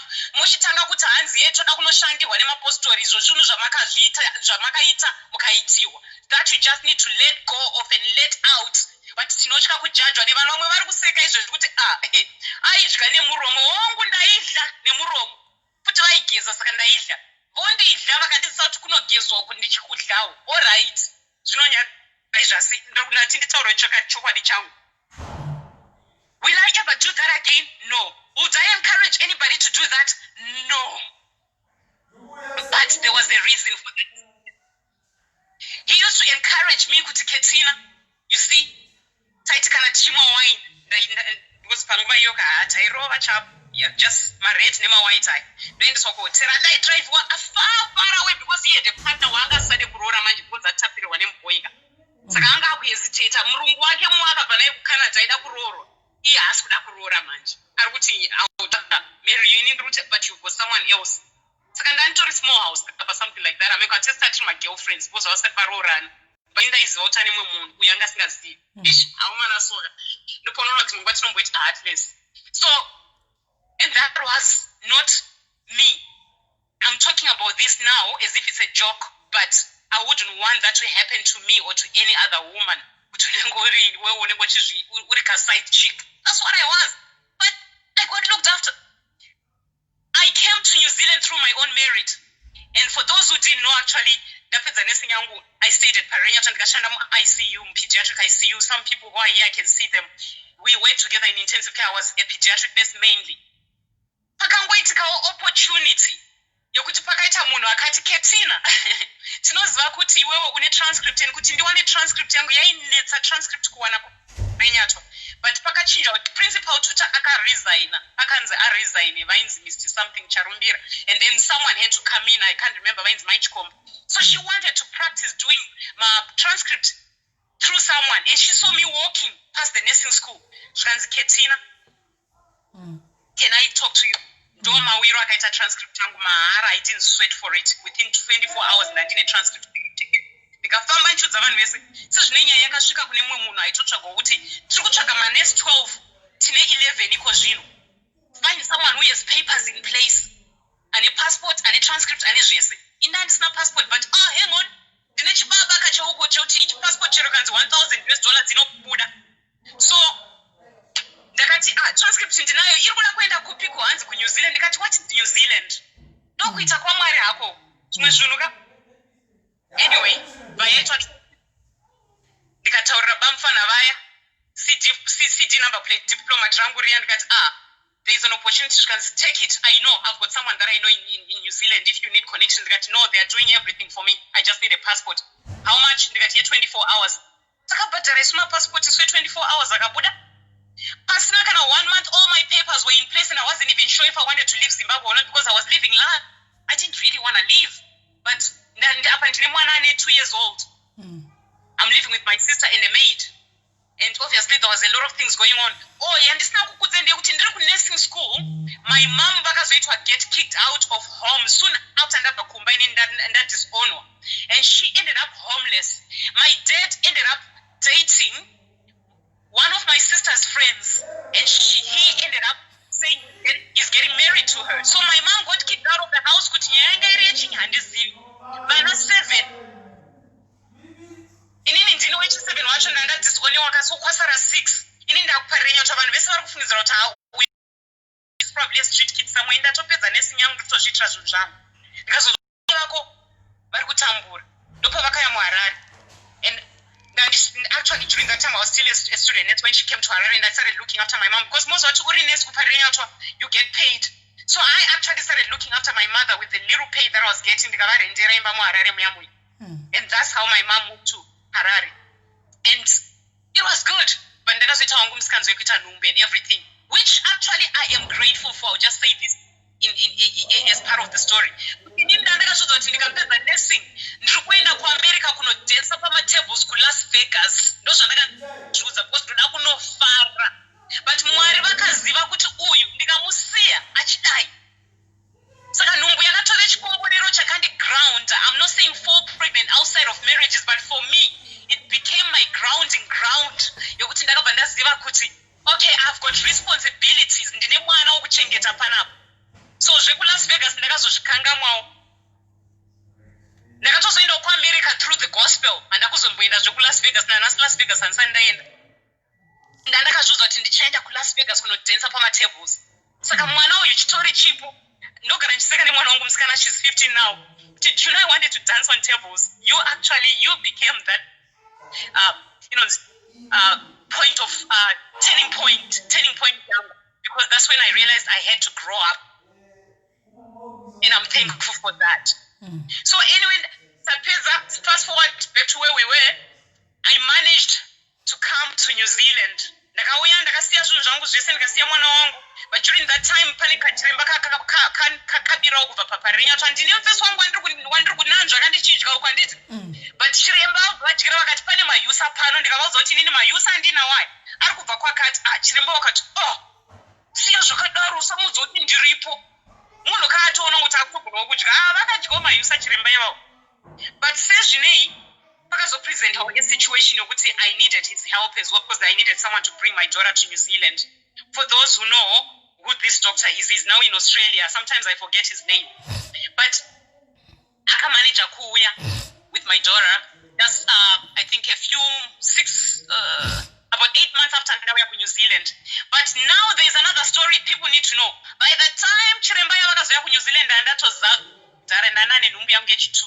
Now this is where people need to see kuti kana usina kudila with your past properly, zvinhu zvinoramba zvichiitika. You keep making the same mistakes, and inini handiblame munhu for things that happened to me, because mamwe ma-decisions andinomeka, ma-choices andinomeka ndega. And that's why I'm sharing this to people to say pandee ndaitwawo nekusaziva, pandee ndaitawo nekuziva kana kusaziva kana nekupusa, ndinoona up to that, and that's how I move forward, and I build on my resilience through owning up and acknowledging that there is a fault here in me, there is a corrupt disc here in me. It needs to stop, it needs to go. So ndauya kuno, manesi anoramba chiuya kama New Zealand every now and then. Vakauya vanhu. Then there was a guy who happens to be my son's dad now, although obviously he's not there. But zvikanzi ndokuziva ndakakuita mamedicals iwopo wakauya kuNew Zealand ndikati yeah you look familiar. All right. Ande tingonofara ndaive nemota kana ndatova nemota muNew Zealand. The moment you come here you start working, you buy a car and everything. I was renting my own place at that time, so vanhu vaiuti vakauya dzimwe nguva vanoita masleepovers tikabva taenda out tikafara tikadzoka sezvinei. Call me loose but ko kunoziva ikoko vandarara nababa vandaita nhumbu yakabata ipapo one day pasina 72 hours ndikati mufesi wangu inini zvandiri kunzwa kunoka hakuna umira musha. We are not in a relationship, but this is what is happening. I can keep it to myself. I can look after it myself. You don't have to even tell anybody that's what happened. Kana watondudza ndotoda kutozivawo ngatiende tinobvisa. Vakapenga baba. So anowanza kuti ndakatoresa baba wangu protection order. So muchanzwa ndichataura nyaya dzema-protection orders matatu in my whole entire story. So he started becoming violent. Urutozoirutsa chete nhumbi iyoyo because yangu inini you have to get rid of it. No, I cannot do that. So ndakapesera ndatoresa ramufesi uyu protection order. And for those who listen to my stories Pazim you realize that he came and tried to sabotage my story pandaitaura nyaya yangu akati mai vava vanonyi ndopandakazotaura chokwadi ndikati baba vazitarawo vanonzi ningi vakandimitisa kuno vavatanga kudai so indandaodzwa kuti siyana nenyaya yangu ndinochengeta vana vangu ndega ndinozvishandira. You don't have to even be in the picture. Akaclaima kuti ndoda kuti zita rangu rive pabirth certificate remwana. Unfortunately, New Zealand ukaisa zita rako pabirth certificate remwana, by default you have to maintain that child. Akazotiza akaenda kuAustralia, amitisa another woman again kubasa kwaishanda. He was also a nurse. He's also a nurse. I believe he's still a nurse. Ana kuziva kuti ukatiza kuenda kuAustralia, New Zealand neAustralia zvakabatana inland revenue. Vakamubata, vakamutorera madhora ese ikoko. Indaizongoona kupera kwegore kurunguva yamalamusamu ndikati handinombokumbira mari yemunhu. Because I don't even budget my life around mari yemunhu. Ndinozvichengetera vana vangu, but kana yauya ndinohlaka because vakadoneta kamaspam. Makadoneta maspam saka bhadharai inland revenue ringokubatirai. And one thing I just want to comment about this, the reason I encourage vanhu kuti child support is because ndakatya kumpa machances munhu ndatukwa nemazimbabweans ndakatukwa nemazimbabwe muNew Zealand ndikaisoletwa ndikadzima Facebook yangu muna 2008-2009 vanhu muchaona kuti ndakazotanga a new page 2009 because ndatukwa nemazimbabweans nditi kwese kwandoina unyari kutoresa baba wemwana wako protection order. Maziva werenya kuti chichaita kuti tore protection order but ndamboti rega ndimupe chance azona mwana. Now this is the thing, pese paita ruda kuona mwana aibati maifana kandi kubata nokwakaita kuti ngusina kana kumboita mwana kudaiso auda kutorova chino pese pandiri kuti alright uyako uone mwana just this once auda kurova chino ndofoni topesera tafonera mapurisa. Ndakadzidza from that kuti kana uchida kupedza relationship nemunhu wauri kuti wapedza naye ita zvinhu zvese zvive legal. And this is advice yandiri kutopawo vanhu muchiteerera nyaya yangu kuti inini ndo zvinondibatsira muupenyu hwangu kuti kana ndada kuvhara gap nemunhu ndinoita zvinhu legally. I report issues. Ndinoita zvemapepa. I have an extreme sense of justice. Yandasingazive nezvayo kubva ndine 17. That's why I got a peace order for my dad. Now come to my son's dad, I got him a peace order. But I also learned that if you want kuti usarambochimitiswa by the same man, my sister who spoke for me angaine show yake, kana usingade kuramba uchidzokera, ziva kuti inini ndiri mukadzi ndinozvida and there is better opportunities for me out there. If I can't love myself, if I can't look after myself, how can I believe kuti munhu akandi abuse can come back and look after me? That's where that resilience grew from. Ndikati kudona ndinodona zvangu, kumitiswa ndamitiswa because ndakavata nemunhu. Because if you have sex, obviously you will fall pregnant. If you have unprotected sex, you either have chiwere kana kuti uchaita nhumbu. Inini zvangu angu matestimony angu inhumbu dzangu dzandakazviitira nebonderi. Taive naprinciple kuti natuta kupari aiwanzoti vana vechikoro munoita kuuya nenhumbu kutoda kushamisira ngesex panapo. Taitoita kushamisira nayo because munenge usingazwi pese pauri kuita nhumbu uchimitiswa. Kana uda kutoshamisira kuti ndiri kukwirwa kainini. Okay, that's not funny, but that's what happened because kuti ndiite nhumbu pane zvine zvatoitika. Pane procedure inenge yatoitwa iri unsterile. All right. Protection order yauya. So the reason for that protection order I explained, and that saved me a lot of stress. hapana zviya baba mufana havana nhasi ndoda kukudzai kuti vari kuramba vachiti ndoda kukupa mari yakawanda uda kuya unokoenda ndakati inini ndinoda $2 iyo yekuinland revenue yako yoda kundipa ma2000 handidi ndozvishandira ndega 2000 yangu indoda iyoyo $2 yayo iri kukurwadza iri kubatwa neinland revenue ndo yandinoda 2000 yekudipa nekusera handisi kuida ichi ndiri kuda. And that's where I realized kuti there is power in knowing who you are. And also men knowing kuti when you say a word akapesera kunditi unonzi mapepa ketina because ndasingamiri ukandinetsa ndokuitira bepa handiswere ndichitambisa nguva newe mapepa akabatsira iwayo because up to this day I don't regret those papers. Vanhu vachabvunza kuti saka ketera uri tudza kuti vana vako vese hapana kana nababa vake vari involved. Yeah, absolutely no. This one wemuno New Zealand Australia, he actually he had a chance because aka-applyera kuti ari kuda access through the courts. Ndikati yes, access granted. Ndikati yes, mupe access munhu because inini ndinobhelieve kuti baba vanofanira kuita take part in his child's life. I'm not that cruel of a mother because I know how I grew up. So yes, but there will be conditions bamfani ndinoi. Kana condition ndeyekuti mwana wangu azva ari premature. He was born at 6 months, 3 months early. Just okuti vanhu vasingazivi vari muno New Zealand, this is what I went through. Mwana wangu aine 6 months akazvarwa handiti nhumbu yakazvarwa aine 6 months. There were some issues related to that zvakaitika. But kuti azvarwa aine 6 months, inini ndiri munyika nyuwani. I have only been here for like a year and 3 months. Handisi kuziva ma-social services anotibatsira. Do you know ndakasiya mwana wangu ari muincubator within a month ndazvara mwana ndikatanga kudzokera kubasa ndichiti ndikaenda kubasa ndodzoka ndichizoita makangaroo cuddles nemwana ari muICU akanga aine 1 kg just so I could take part in my child's life and also at the same time work for the other one ari kumba. This is my story. But pakazoitawo social worker akandiona akabvunza mubvunzo akati, have you ever been abused? Now this is the point I want to bring across to any woman, any man out there who has been silent about their abuse. Mubvunzo iwoyo ndakapindura nechokwadi ndikati yes I have. Ndikati what happened? Ndikati my son's dad, he wanted to choke me when I was pregnant.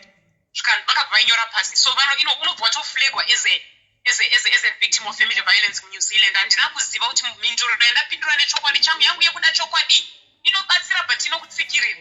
Vakuti ndakutanga kuvingwa nechinyi, mapurisa ako yachibvunza, saka are you still okay? You begadged here, mwana wako takutomuchinja zita papoti. Hatidi kuti anybody azive kuti mwana wako, ini hezvo, kwakanaka.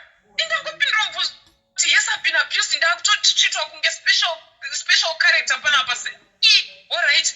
Some of it was so overwhelming, so much that I was embarrassed by it, but I embraced it because they were really looking out for me. And I learned the system. As a nurse in New Zealand myself, I also learned how the system worked. My parents who were going through similar things as me. Ndimaya, vari kushanda, vachidzoka, vachienda kunobalansa mwana ane 3 years. My daughter was 3 years old by then, anga auyi. Baba vaya chiremba vanga vabva kuZimbabwe, vavatorowedzavo vari kudawo kudya mari. Kutodyirawo hako this shirikadzi wozvairi kuzvitamburira nenhumbu but anga offer kuti nini I can be a father to your child kana uchida because aingodawo mapepa kuti tigadzirise. So zvine mapepa I gave him so easily. But there's one big mistake that I made out of desperation and hoping that kuti ndifitewo in. Anditauya kuno kuti chizviti tinonzi ana mai chivaura here kuno kuchinyi. Takaita something very stupid after my son was born. And this is something that it's not uncommon that women, you make decisions and also kutsikirirai. Ndakaenda ndikanosaina bepa for anybody who never knew. Ndakasaina bepa rokuti we are married because ndanda declare kuti I was married even though I wasn't to this doctor. Tikanosaina bepa kukotera kuti tichitsinhiridza kuti we are really married because ina handidi zvokunyenya. Tikasaina bepa. So for those who didn't know, yes I was for 24 hours. It was an arranged thing that we just arranged. Saka ngatitosaina bepa kakuitira kuti one residency. I did that. But within a few days after that, that guy went to the UK. I won a scholarship yokuti aite masters in medicine chichichi. But ndakadyiwa mari kwete bichana nachiremba yawana nasansani claim hangu. But ndakazongoti vedu rega tisiyane nazvo. Auya zvikanzi ndakuenda kuAustralia because New Zealand registration inonetsa ketina. Handi kuAustralia ndikati no inini New Zealand ndo yangu. My son ane ma-conditions ake ainawo muno. He's a preterm, he needs follow-up, he's asthmatic, he's this, he's that, all those things he needs to be taken care of by vanhu vakamujairira. but I'm trying to settle about my job here. I'm okay. I've got my residence here. But ndakazofonera immigration ndakuti withdraw that residence please, because he's scamming me. He's a scam. Akaenda credit card rangu rikaenda kuAustralia kuyapareno yakazongosva yakadaro. Pane nguva dzaunoti ngaigare zvayo 7,000 yacho ndinoshanda imwe pane kuti ndiswere ndichihwa nevanhu. Yakazofa yakalota. Sezvinei saka masaina bepa remarriage certificate. So these are some of the decisions that I made and I regretted them. But you know what? They grounded me. So New Zealand ukasaina bepa nemunhu mukachata mukauya mukadeclare kuti makaroorana. You don't just divorce just like that. Munopiwa 2 years yokugadzirisana, no matter how desperate you are to come out of it, whether maita yokubika kana kuti contract vanobelieve kuti you need 2 years to make sure kuti that's what you want by law. Gara ipasi mutaurirane in case you change your minds. Atidi mapepa anoramba chita in and out. Tikati aiwa takarambana just 24 hours after tanyora bepa iri please chikumbira mubvise chikanzi no 2 years.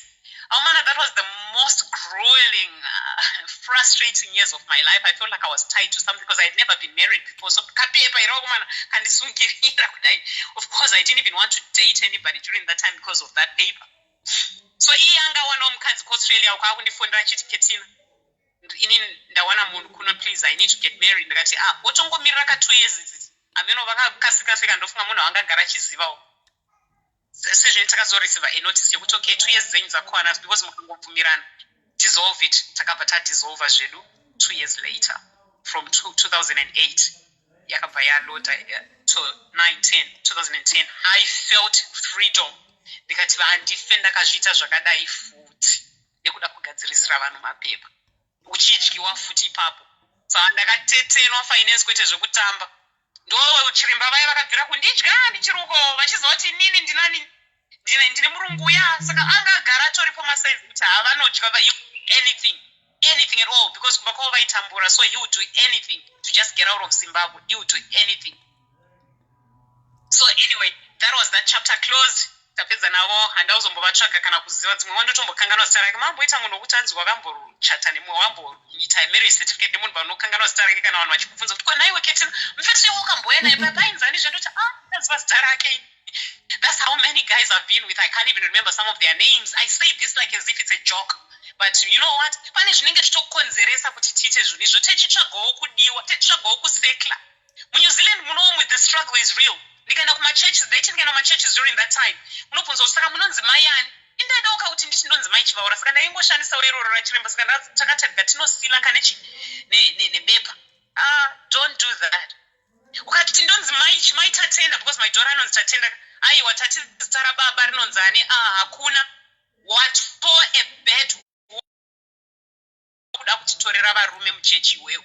You can't be my Tatenda. You have to be my Chivasa kana kuti my Ncube or something like that. So you get isolated as well. That was my life here in New Zealand. So I ended up not churching anymore. Ndikati ndoita hangu zvemabhawa. But I still had responsibilities of my kids. So I was a responsible outgoing mother. For years I was going dancing on tables and asikaita hangu zvimwe zviya but zviya zvokuda kunakiro. And I would date one guy and stick to that one guy. It never worked. Inini hangu andishitaura kuti mashavi kana kuti chii. No! It's because I had not dealt with my past. And then kunotsvaga muprofita kuti adile nepast yangu ine yandoziva kuti I didn't deal with. This is how I'm dealing with my past right now on this platform right now. This is one of my healing processes. And you need the papa ningi kuti vayozoita lay hand on me inini kuti hanzi to be set free from this kuti uwanikwe. Unowanikwa sei uchiri nezvinhu nemazipundo ezvinhu zvakaitika kudhara zvausati wadhila nazvo. Tolerance, yes. Uri kutsvaga murume? Yes, ndiri kutsvaga murume. But Ketino, have you dealt with all the nonsense that you went through? Amen. Have you really found yourself? Have you? True. Very true. So some of the healings ministry, because I'm also a minister of the word. I'm a preacher for those who didn't know. But hang on, how many preachers out there go through stuff? But atitaure because toda kuzvidza holier than thou. I'm the kind of preacher kuti ndinochema nemi muchechi ndikokudza kuti ini ndine dzangu panapa chitondibatirewo muna macho ngatina mateisese tichema kuna Jesu. The same Holy Spirit iri kubata imimi, the congregation is touching me as well. hapana zvokunzanzi mweya mutsvene unopinda muchechi wobata munhu wese but kunze kwepreacher handiude mweya mutsvene wakadaro. Painadonha muupper room on the day of Pentecost yakabata munhu wese hapana kunzanzi kana kubatwa yakabata everybody. So why chiuya chimodzi nemicrophone inobata imimi mese but haibate iyi imi kaimi. Anyway vikatisiye dzakadaro. Sezvine ini hangu handa kutsvaga maprofita handa kutsvaga n'anga and handife ndakatsvaga zvinhu zvakadaro because the one that I received lives within me. He dwells within me. I am a resident of the Holy Spirit. Even though some of the decisions, because of my rebellion, I rebel against the Holy Spirit. I rebel against God sometimes. I wrestle with God so many times. Even now, Jesus, you can't do that, my guy. You can't do that, my guy. I talk to Jesus like the way I'm talking to Sis Mary. Jesus, you're my...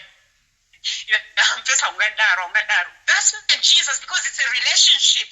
And when I mess up, he comes after me. And now, no matter how much I try to run away, because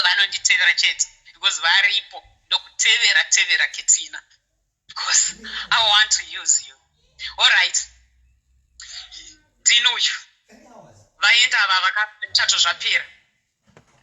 That's one down. Baba mfana, baba we mwana mkomana.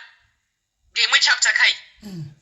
Protection order number 2 iri in place. Vaenda avo ku Australia kwa vakubati wa every end of the year Australia kwa vane matex avanobati wasana usina kubhadhara child support vanokutorera zilamsam. Indrungota.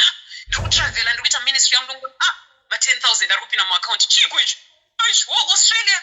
Ndofundira IRD what's happening hands? No, because he owes you money. Spam donor owes me money. Those are tinotozokuita spam donors kana maramba kuchengeta vana venyu. Anyway, baba vakati varuda access. Ndikati access ngavapiwe but ndoda kuti kana achiuya kuzoona mwana. Anoona mwana under supervision. Supervision yachoka. It's because anosvita forge kanoita mbanje. Ndinesu anoita zvembanje. And anotokudza kuti ndinorova mbanje, ndinorova maoko. All right. But I don't want my son to be exposed to all that kind of stuff, which is so unsafe. So no doubt I monitor money because pane protection order in place. Koti kati, yeah, that's right. Ndikati nina nditombode kumuona because each time pano ndona ntanga utarisa magaro. Ina ndidi. Because angada kutorova chino. Okay, fair enough. Lawyer wangu akaendesa nyaya. Bamfana vakati tiri mu family court. Vakati it was the final one yekuti Ketina akubvumidza access yemwana. But Ketina aisa condition yokuti unoona zvako mwana wako. Mwana wenyu muri vaviri anti wakaisa zita pabirth certificate but Ketina ati hadi kukuona paunoona mwana uyu. That's the condition. Bamfana vakaramba vakati what's the point of seeing a child without a mother? Hold on. Guys, don't worry about me. Ini ndine ndakatomirira time yedu ya 12. Tinenge takatomirira time yedu ya 12 manheru kuno kuAfrica so that we start our prayer. So tichiripo tine rimwe hour na Ketina pano tinaye. Then 12 dzikazochaya kana nyaya ichiri kuenderera mberi, that's when we can have a part 2 yake Tina because ndakatogara zvangu vanozviziva chero deni kanorara ndichangomuka na 12 saka rather tigare tiri panapa takapedza tichinzonyaya yake Tina tozomuka edu na 12 tozongobva na 12 takuenda kuma prayers handitika right hande mberi Ketina right.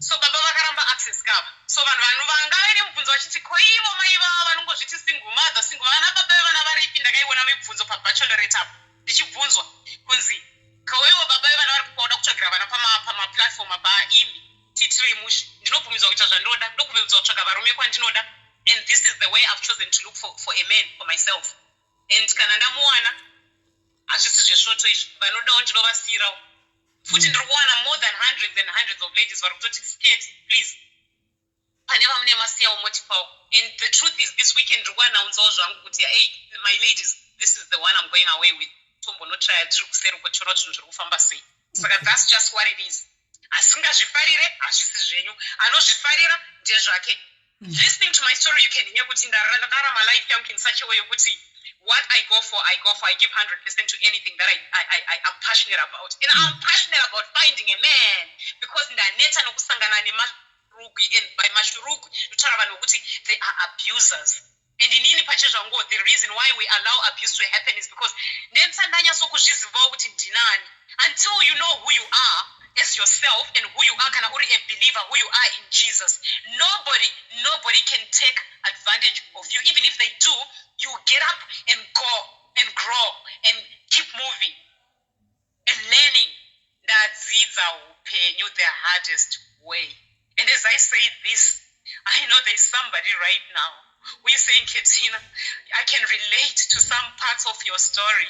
Katina, I know I have been silenced for so long because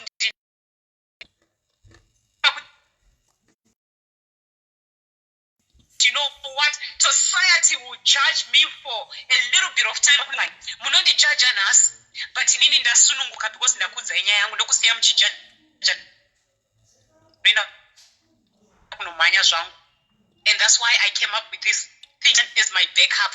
Handiswere ndichinetsana nezvimwe zvinhu ndikaona kuti handichigone. It's not there for me to worry about because Bible rinondiudza kuti 1 Peter 5:7 inoti cast all your anxieties, cast all your worries unto the Lord. Scripture ndakaibata nenzira dzoku vamwe vanhu ma-anxieties angu pasi pano, vamwe vanhu ma-worries angu pasi pano, but you are saying I should cast them unto you because you care for me.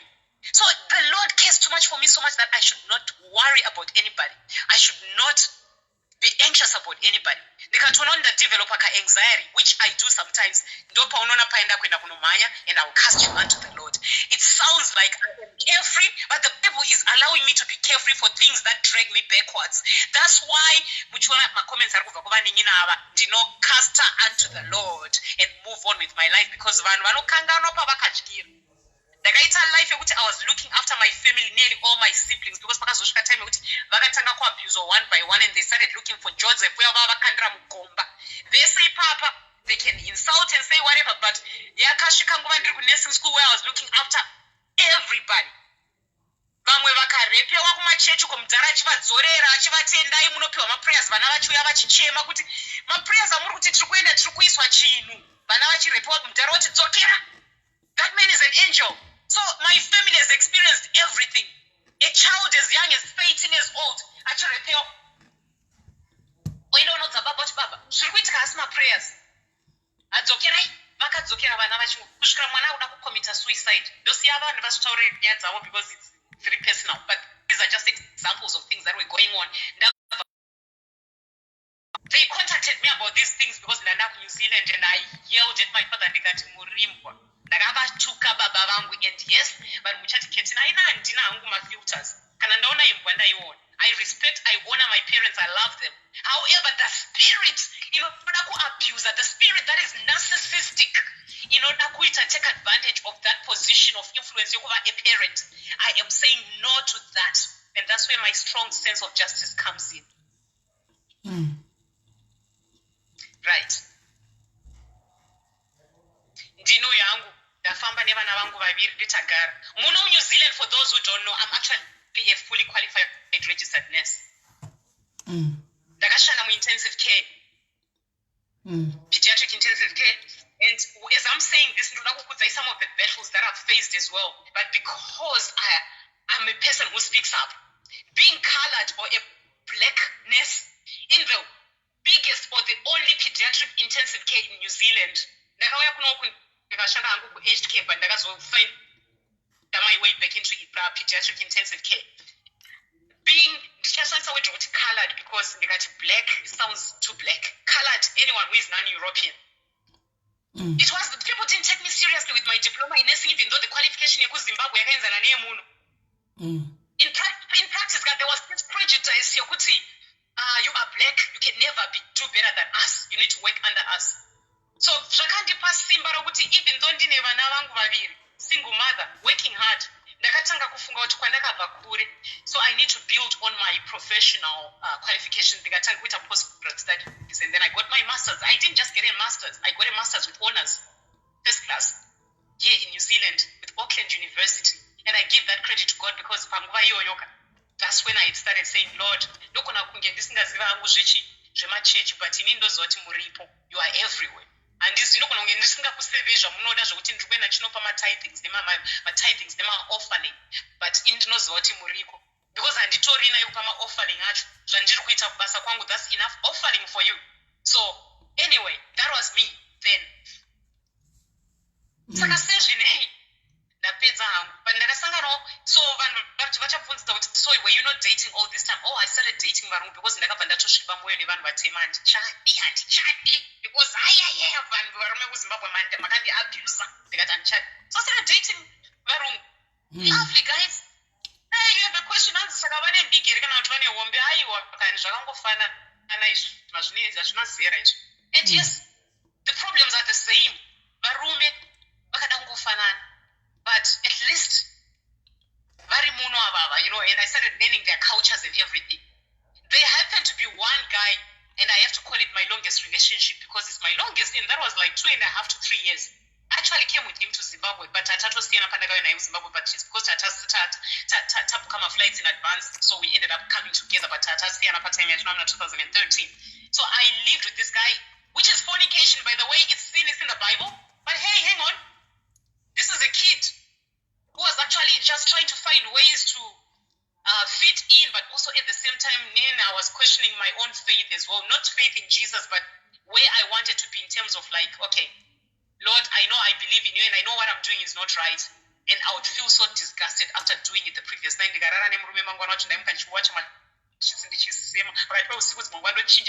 That's how disgusted I felt about it. Because it came from deep inside.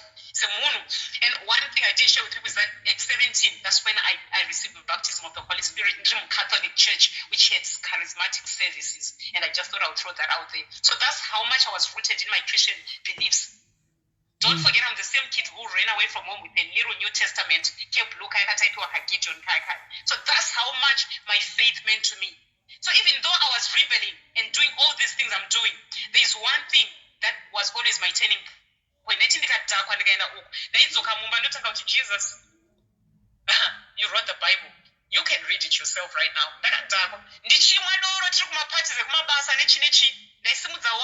Don't Jesus change water into wine? Let us drink and make merry.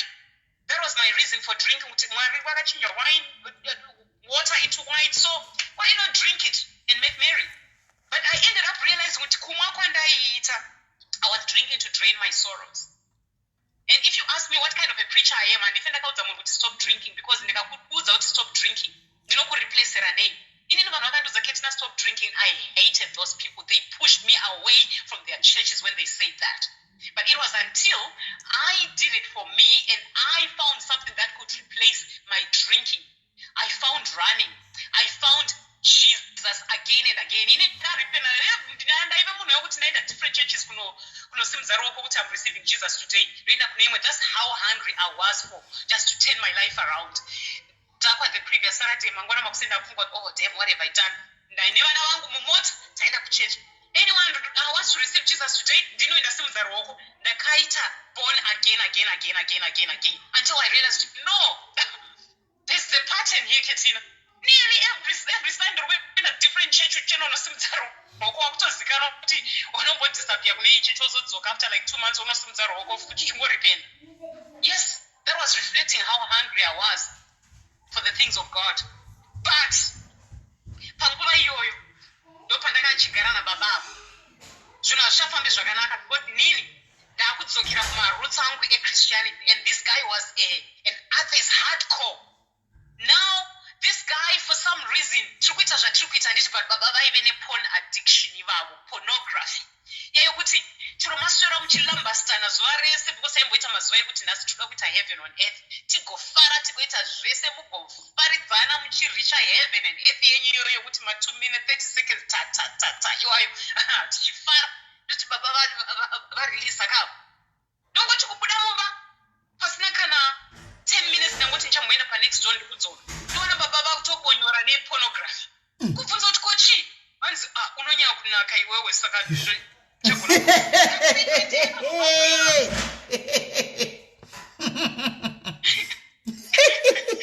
ndonyanya kuzipa zvakadini koini how nice am I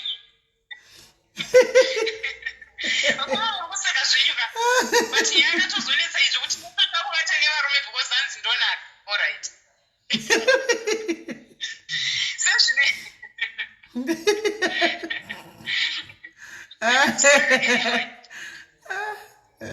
Ketina. Sezvinei alright tagaris takazogarisana tikabva tazorealiza kuti okay ini ndakutokombita nekupornography pano because baba zviri kutoenderera ndakuita zvechechi yangu slowly I'm going to work.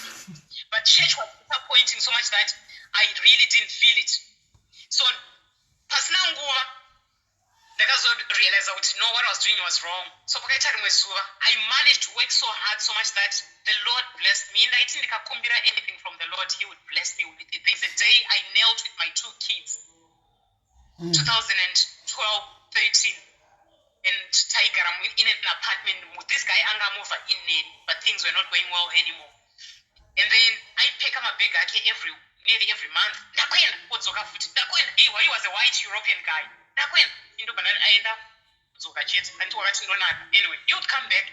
So, having said that,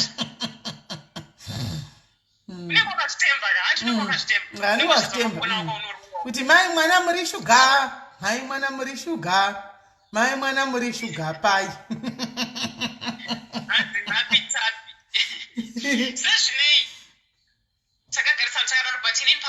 That's when I got this thing where I said, Lord, my kids vakati, Mom, when are we moving out? Because apartment I had to renovate. I was renting at that time.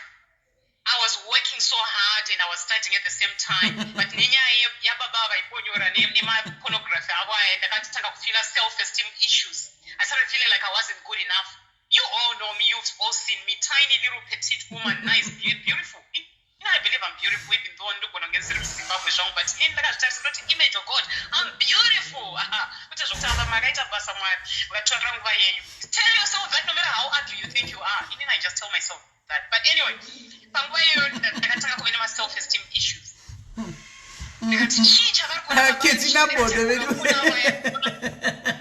Ketina bodo askana. Aya. Ketina ichigiri. Apa ketina ichigiri guys.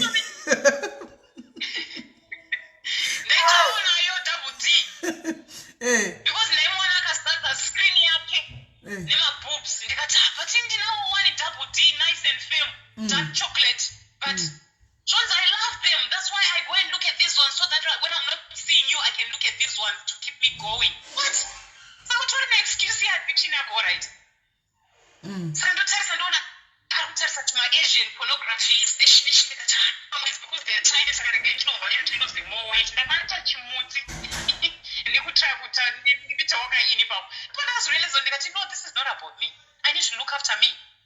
So takazogarisana as flatmates baba vakufana vakagara neni. Inda kuita working night shift because ndanchanda kuikura kubatane munhu. Ndakumhanya ndakatanga kuita zvekumhanya ndakadzokera because that's the only sport I ever did at school. Even I don't like playing with balls. So ndakati zvemabhora izvandi and especially even balls as well. I don't. Saka ndakati zvekumhanya zviri nani. He was supportive. Shasna kuzonje kuti ari kutosupporta kuti munhu aramba achimhanya achiuya achitamba nevana kana achimhanya achinimirira kuend kufinish line. Izvo no, this is my way of escaping this tormenting spirit yepornography yaandiintroduce inini ndinosema pornography ndinorutsa murume akanditaridza pornography. So there was a few times I actually threw up looking at that nonsense. Kana uchida pornography ngatitedu kaversion 1 baby. Uda kunditi ndinoona mumwe munhu achiita zvinhu zvaiko kwenini newe ngatidzidzisane tiite mba medu. Uda unototarisa vamwe ava kuti zvaita sei. So I don't know whether people would call it ndanda kuchiitira majealous mapornography. Ini ndakatomudza ndikati shamwari zviri nani undihurire nemukadzi wepanext door pandinopinga ndinoti hey sister this is my man than kundihurira ne 5,000 different pictures and women and videos zevanhu vandisingafei ndakasangana navo. Ndakarodziwa ini I have to be honest. To me it was cheating. He was cheating on me.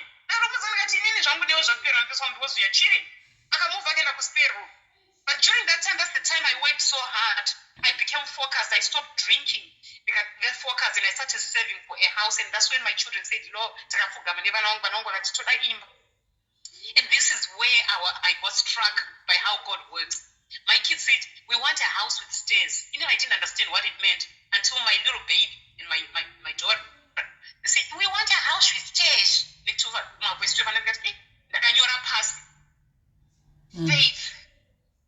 Faith yakaita semustard seed ndo yakaitika ipapo. Nekushanda kwanda pandakaita muICU, my job was so well paid, right? But I managed to save up for a deposit within a year. In New Zealand, we can't compare. I don't want to describe, I don't want to brag about how things work over here. But deposit yedu yekunoku ndo mari dzamotenga nadzo kuZimbabwe kumbukumbisha ikoko. Impa munotaura kuti kutsvaga imba ye$80,000 ndo deposit yedu because dzimba dzedu dzinoita ma$1 million and stuff like that over here. I was blessed. I managed to work so hard so much that I ended up having my own home.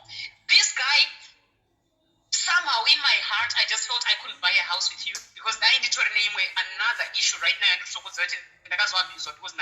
anymore. But that helped. That saved me a lot.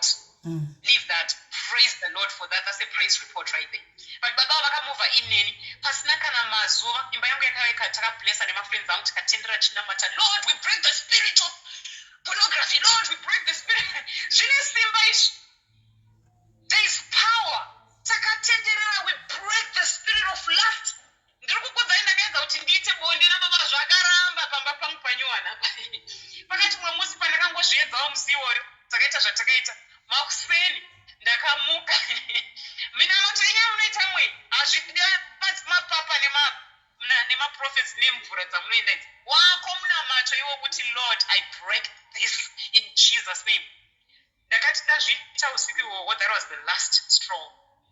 My house, I bought it in 2013 and he moved in here and that was it.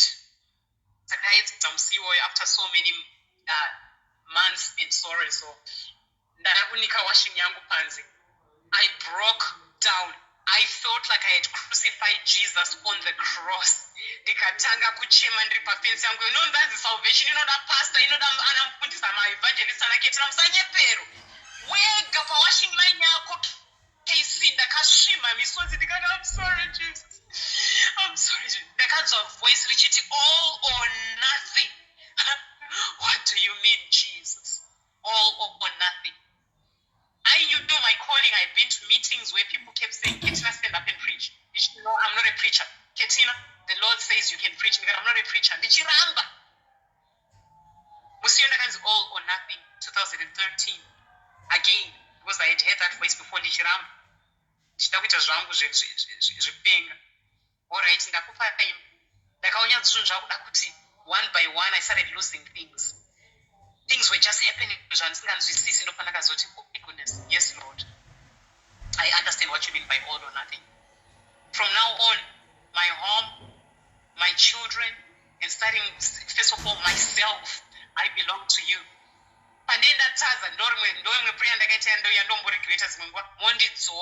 And please,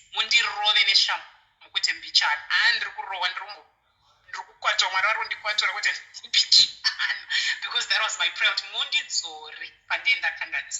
And I'm not perfect because please, I hope you're not seeing this. Keep trying because your will, free will, you're going to choose but where you're going to go with that free will, if my will is not there, it's disaster, and I know it. Rebelling. All right. 2013, that's when I would say everything really started to make sense. Father, I bless this house. I sanctify this. Like, just you declare that your home belongs to Jesus. There is no power over your home. There is no evil influences.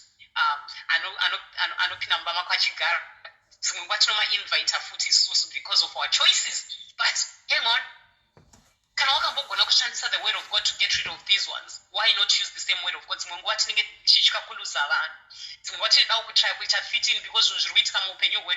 just extreme, too spiritualized. But in me, I live my life really normal. But deep within that, I believe in my Jesus, a relationship. Nobody can take that from me. You can take everything. You can take my home. You can take my kids. You can take everything. But there's one thing that people cannot take from me. And where am I heading to? I started doing evangelism, and for those who know the Rain at Donkey ministry, yes, Christ for All Nations, I went to do my training, but it was after I had been to churches and everywhere I went, people would be like, the Lord said you can preach. Oh shit. And but that's when a small meeting and I can't get nothing out.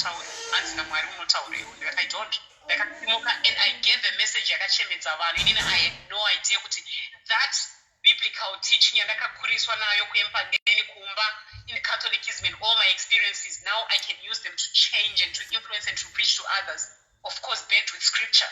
That's where my journey to evangelism, I embraced it finally. I had been running. So I started doing ministry, traveling. Kuna Israel, I've been nearly everywhere. Just Middle East, no concern in Asia. But I've been everywhere through ministry. But having said that, so when I'm listening to people talking about, you know what? I walked, I traveled with these people. And I know how these things work. And when I'm talking about let's change things for Zimbabwe for the better, I know what I'm talking about. Because I came and did crusades with some of these ministries in the front line. I have ministered to some of these people's churches. I know what it is like. I know what goes on behind the scenes. I know how they train us to scam people to make money. But in India, that's one thing. Grace and Katina, you work. Katina, if I permit you into ministry, there is 3 P's that I live by. Ministry. I provide for that ministry. It's my baby. And I protect you and I protect that ministry, Katina. And you need patience for me in order for you to see that provision here. You know, you're not Jehovah Jireh. And that's how I've lived my life. No matter how much I'm struggling, I know the Father is the provider. If He permits you into a marriage, you protect that marriage, you protect that relationship, you provide for that relationship. No need to manipulate or to force yourself into something that's not working. Yes, I've made stupid things in the past, but I do know that if I'm rebelling against God, it's okay. But He is saying it's okay, baby. Keep going. Because He knows what He's doing with me right here, right now. So, baby. Baby. Just now with spiritual. It's amazing. I love it. So that exposed me to so many things, so much that when you hear me talking about ministries and all these mishonga and everything, and I know behind the scenes a microphone anyway David makeup I traveled with those, but because the other thing, I also got spiritually abused and somehow sexually in ministry as well. Okay, Katina, let me intervene there. Let me just cut you short a little bit, because history yakakomba chaichaiyo is what you went through kudhara in the past, because people, they didn't understand you. And guys, let me tell you one thing, anditika matherapy edu sevanhu akasiyana. You heard what Katina is saying she went through, anditi akapinda pakasiyana siyana, akapinda pakanga pakaoma pa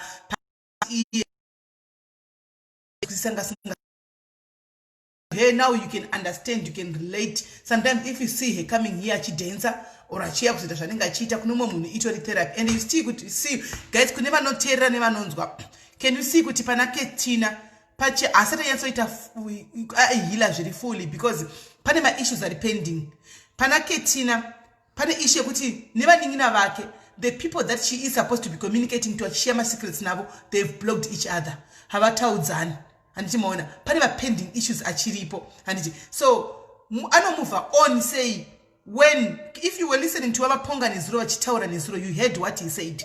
Nezuro patakavafonera paipai, you heard what he said about family. Anditika vamwe vanhu kuti vanenge vari chi important kati mupenyu wemunhu, but vanenge vasipo. Katina right now as we speak ane ma issues anawo namudhara wake, haakwanisi kuti ataure namudhara wake, ane kubloka na ona kuti zvekutaurwa naKatina ndo zvandakaita, maybe he needs to calm down and apologize. Anditika kana kuti maybe unenge uchita handina kuzviita, handichimaona Katina chiti aiwa makazviita, handichimaona. So you see kuti mufamily chemo munotori nemudzi utorimo, there is a case itoripo ipapa paenda kutobreakwa kuti vadzokedzane vana ava. Katina, now my question to you is, you are now, you are an evangelist, right?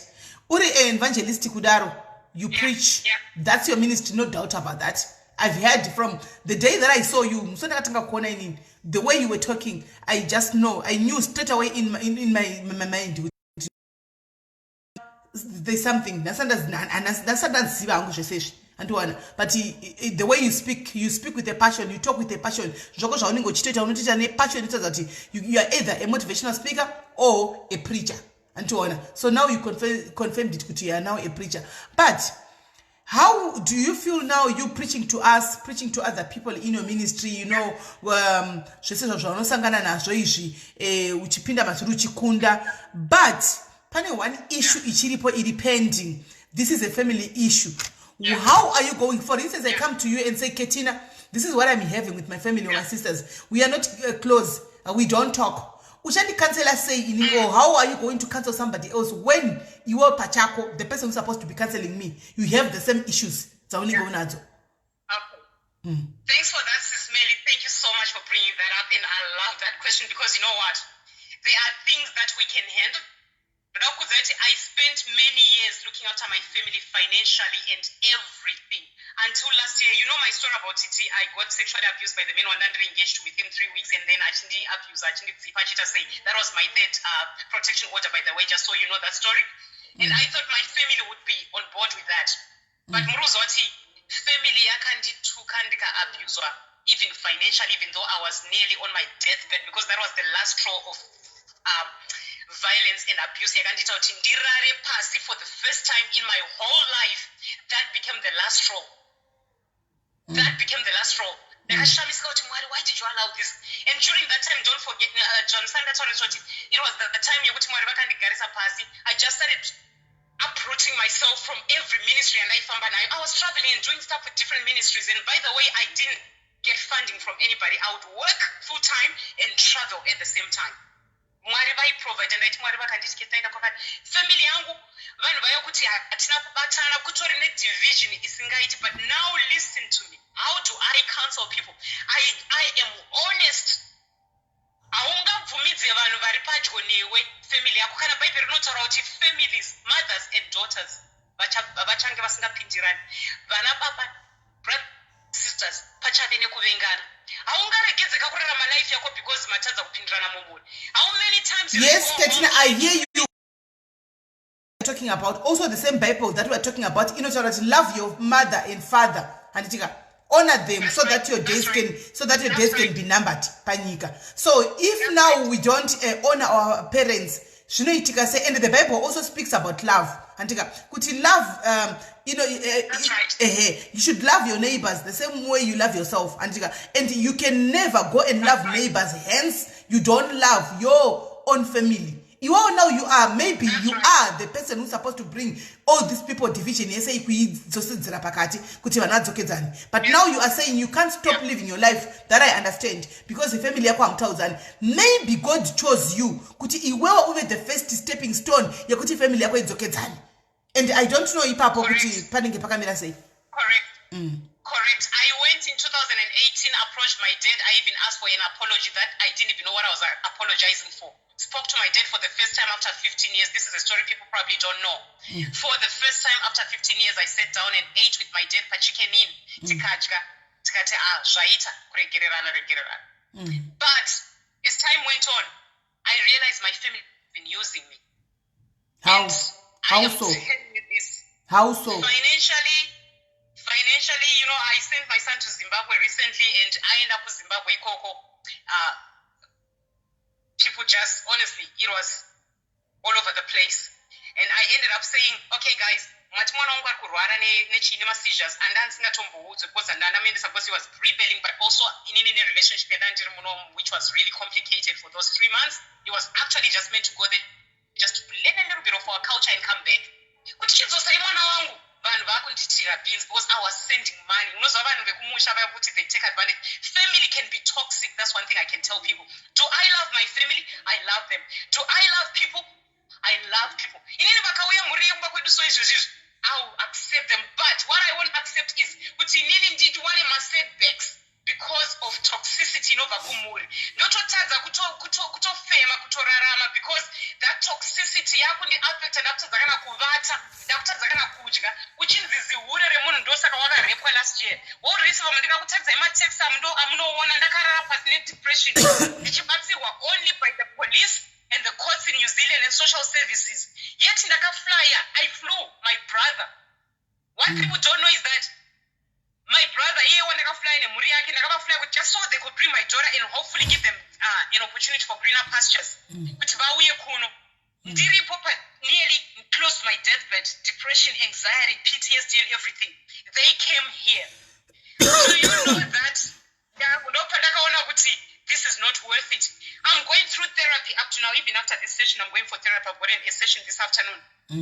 Yekuti, vakazondiudza vakati, Katina, do you think your family is good for you with all the things that you're coming to say your brother said, your sister-in-law said at home, your sisters, your family are saying, your father said? My dad is in denial. He doesn't believe he did all these things. And what I believe is, if we are meant to be together as a family, I've done my part. Was that for the first time in my life, I blocked my family with the block button. I was over unblock her a few weeks ago. That's when I was okay, and I can handle them. But it's much as handle as a person and be honest with yourself. You don't want people to drag you backwards. I have already been dragged backwards enough times. So I've reached my final stress and depression. For the first time, one of my sisters actually said to me, Katina, unoziva kuti isusu pese munhu akarwara kumba tikaona kuti tatambura tinoziva kuti Katina hamubvangeri vanotipa mari chero zvaita sei forgiving echivona. Ndiri kukudza kuti ndakapedza makore ndichishandira vanhu vekumba kwedu ndichivharwa vanhu vachindita kunge iye jina iye ari koko mubvunze kuti akaenda sei kuSouth Africa. Ndakavharwa but I forgive, I'll work some more and do it. But last year, early this year, last year zvokuti ndakaabuswa nemurume wandandira engaged to, which my family, I was hoping they'll be on my side and really be there for me, calling me, Katina, how are you? We are so sorry. But no, you know what? They wanted papers. And when I couldn't do that, and that's when I ended up booking flights for them to go back within 24 hours and they had to get out of my house. It was dramatic, I am telling you. And the other thing that people didn't realize is that the very same brother that I brought here, kune incest kumba kwedu isusu yokuti hanzvadzi inovata neimwe hanzvadzi. So these are the issues avari kuti pati ndinodziburitsa panapa. Ndinozvitaura hanzvadzi imwe iri kutoteerera ipapa akavata nehanzvadzi yangu iyo yakauya kuno. Saka each time this brother was here, we tried by all means ndichitry kumudza kuti shamwari, inini I'm not a religious person. I believe in Jesus. I'm not religious. I believe in Jesus as a lifestyle. Religion is toxic. Iye aida kundiunzira religiosity yake pano. Ndikati iwe zvakaitwa nemufestori wandakasiyana naye makabonda through the spirit yepedophilia. And each time I'm looking at you, I'm struggling. Because even my daughter was struggling with my brother here, saying, Mama, I'm not feeling comfortable with your brother. Uncle, Mama, oh shit, what have I done? What have I done? So there's a lot of issues in my family that have not been handled well. In anyone there's a soft spot about it, which it come fonera. Hospital. New Zealand. They knew that. And I would get up, I would rather go without my mortgage. Oh, $1,000 the last time Pagan's quite emergency for South Africa, ndiana akazoibvisa vane group ravo mhuri yekumba kwedu ravakavhura ini handibvumidzwa mugroup iro vanodiscussa nyaya dzavo. And there was a time yekuti this brother of mine anonzi Fija, I'll say his name, he has been known to be getting sick quite a lot. Ameno kwavakaenda kunoshandirwa kun'anga nekumaprofita vakaudza kunzi Katina pane zvaanobata kuti hanzvadzi yake irware kudaro. Ndiani hanzvadzi ndikatopomerwa uroi wandinozivira kupi indinoita nezvakaita witchcraft. Yeah, that's my witchcraft. But there is that izvozvo kuti there is division. And my dad, the biggest problem that is there is my dad is in denial. He won't even antokudza kuti ndakakuendesai kumayunivhesiti muri kuona manesi nyese wayai pandakasangana nawo muna 2018. Aona kutondintrodusa kuvanhu vavanoshanda navo ndakangosekererawo ndiri pasaidi. I've got a photo with my dad from 2018 and people saw me, I posted it. I thought, wow, this is the biggest revival. But something happened after 2018 zvakakonzeresa more division. Vana isusu pachizvo datipindirani. The only person, even my mom, she also takes advantage of that situation as well. Most of the ZANU-PF nema parties or I'm pindrani my small parties. So they will rig you because I'm pindrani. So that's what my mom also does on the other hand. Katina, I've got a brother who is in Australia, I can't block out. I just pindrani. Yeah. My brother manje akatoye because I mean, the wife used to ring me achindudza kuti ndiri kurohwa ndazodai ndakuwadzana nehanzvadzi yenyu ndobva ndati aiwa kana urove mukadzi kunoku zvombodidi saka vava vachizoti ketina ndianoziva nyaya iyi ndobva ndafidhawo kuti munana mudharo ai ndo zviri kuitika kunoku mukadzi ari kurohwawo iye kuzimbabwe ndada kuapia kunge he's doing the best of all. So we are a divided family, I agree, but inini semunhu wenyama, there are things that I can do, but there are things that I cannot do. And when I blocked people for the 2 months kubva muna March, April, May, no pandakava unblock. For the first time I blocked people. Do you know why? Because munhu wenyama we had gone through trauma. And ndo panokanganisa vanhu mapreachers okuti vanhu mune perception yokufungira kuti takagadzirwa nesimbi. You have to be vulnerable, show your vulnerable side. We also have troubles, we have issues.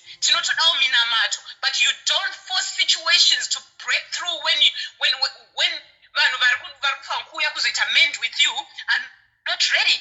So at this point, if they come, kuti sisketi, ngatitaure, inini I've tried. I have tried.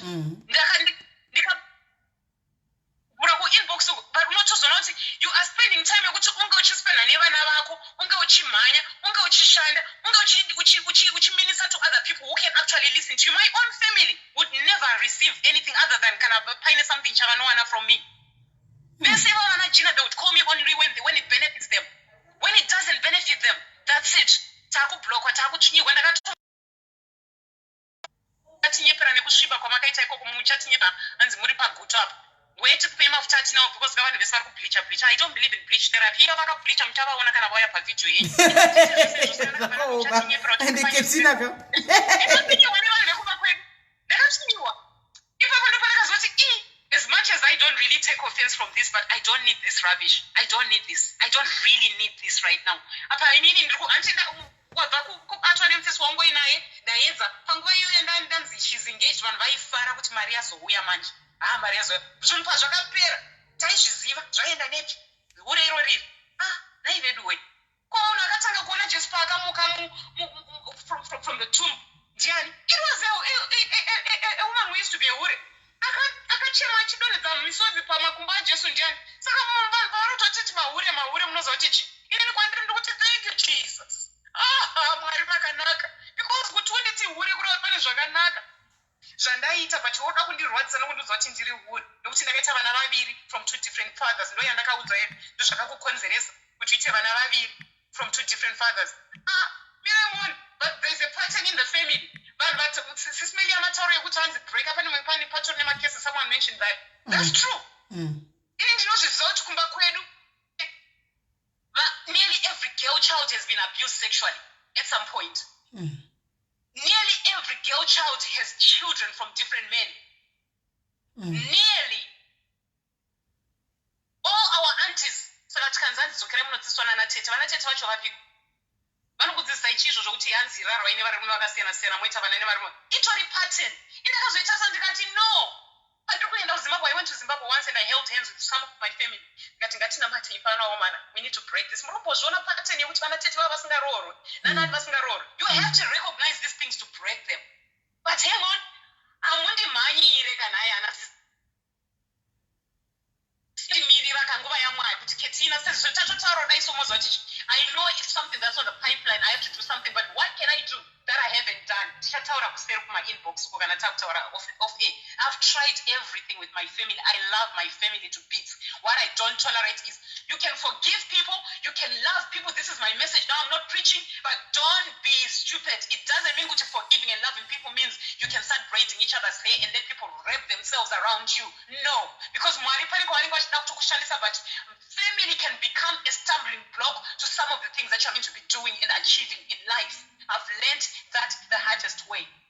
If family is toxic, it's okay to walk away for a bit and deal with things that edify your life, that bring value to your life. That's what I'm doing right now, people.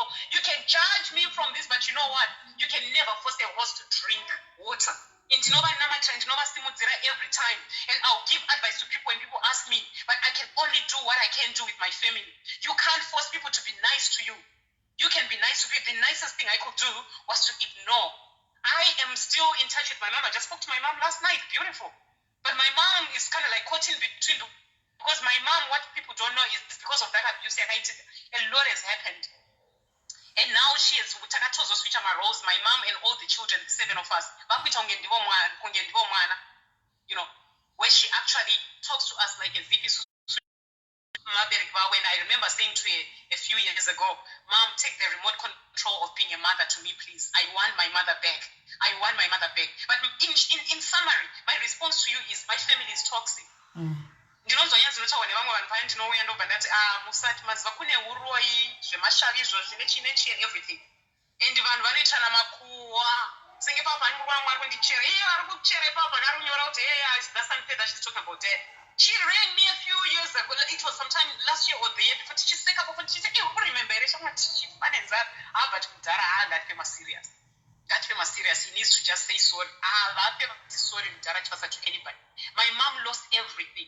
She walked away, left her house and children, nothing. But also things coming together for her right now. She had nothing. That became a bridging pathway to where she is now. She never remarried. She ended up sick. All right. And that's heartbreaking. Because mentally, my mom is drained and she lives by herself. You know, South Africa. When was the last time they saw mom? How did they get to South Africa? It's heartbreaking even talking about it. I just come here to tell the truth. And my truth at the moment is I love my family. I love them all so much. But toxicity is there to become a stumbling block to some people. And when you recognize toxicity, not to walk away and say, Lord, I'll lift these people up in prayer. I'll do what I can, and I know faith without works is dead. But you can't keep trying until you feel drained. Once you start feeling drained, I just feel which in my life is perfect. I'm sorting my own family issues. So that's when I'll start ministering.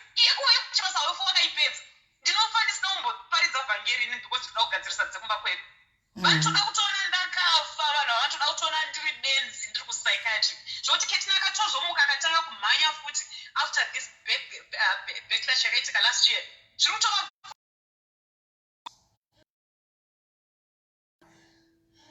kuti adzoka pasocial media paya futi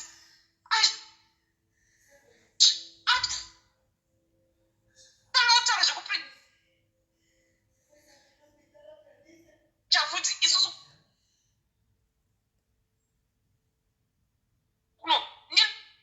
network yakunetsa notaura chokwadi ndichishandisa my real life. What's going on in network Because even family situation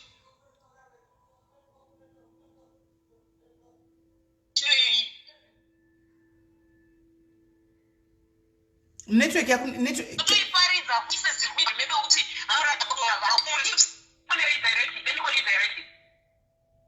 All right.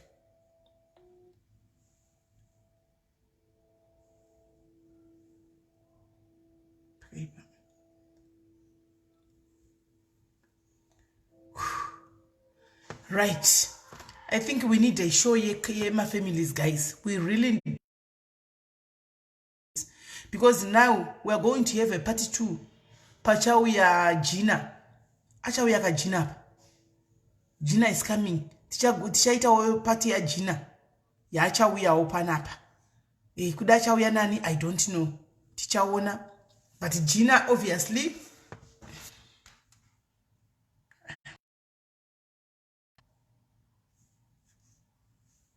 Gina achauya opano ne part 2 yake.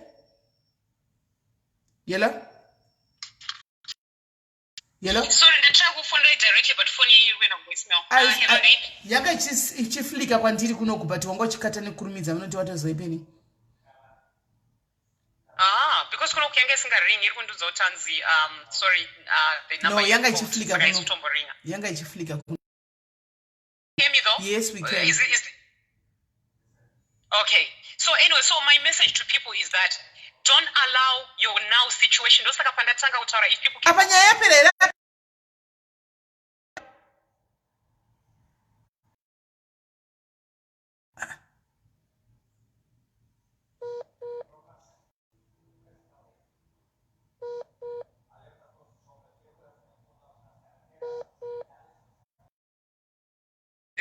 vachitaura kuti sa network yakuti ichikataza panapa. Ketina ari kuti achikata, I don't know why.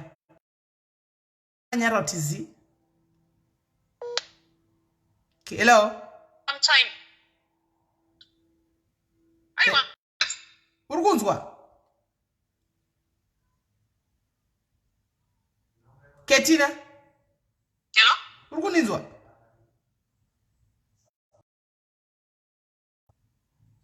Hello? Hello? Uri kuninzwa?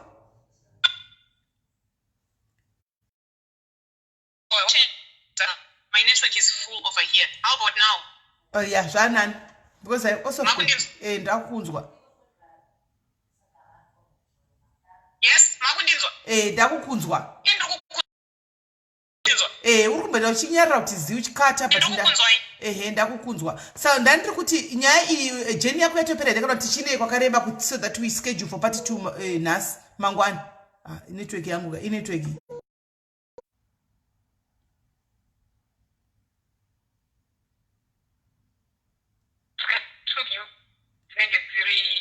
It's okay, I can wait. You can wake up.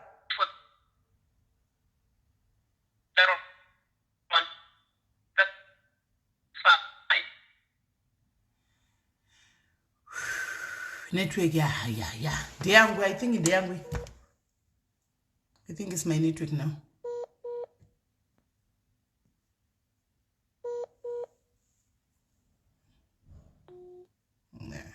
Alright guys, network yangu yakunetsa. It's my network also. Because ndiko na chifreeze after panapa. Network yangu yakunetsa. Let's have a part 2 mangwana. We'll be having Ketina. I'll try to get hold of Gina as well. So that mangwana patinotanga show yedu na 2 maskati. First caller ichiuya, ichipera.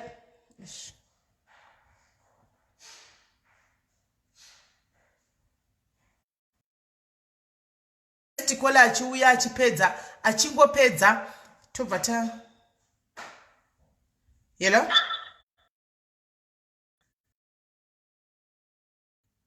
Hello? Yeah, takukunzwa manje.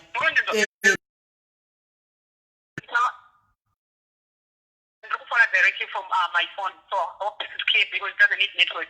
All right. So I was saying, since there is another, can we make it part 2? But then tomorrow kuyana 2 maskati kunoku.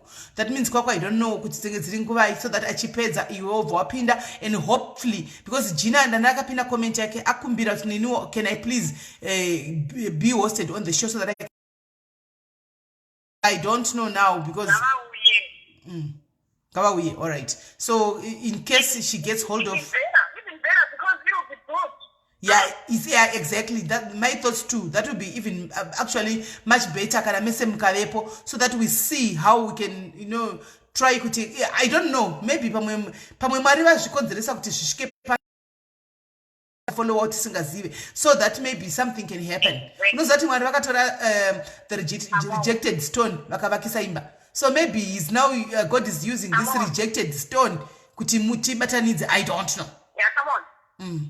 I don't know. Come on. No, I mean, I'm it's really liberating to me to hear you saying this clearly because when I heard you saying you guys are going for prayers, I was like, oh my goodness, what is this platform turning into? I'm only left with 5 minutes now kuti tipinde pa 12 dzedu. So I think let's reschedule for tomorrow. Na maybe I don't know kuti first guest achatora minutes magani should I say, but not more than 1 hour 30 minutes anyway because she is also trying to bring a sort of a similar story to yours, but it's not family actually. It's a best friend, somebody who she helped, took the family in and whatnot, and later on backstabbed, destroyed, but by that same family to the extent they could the story is something else. You know that you started the egg and so on.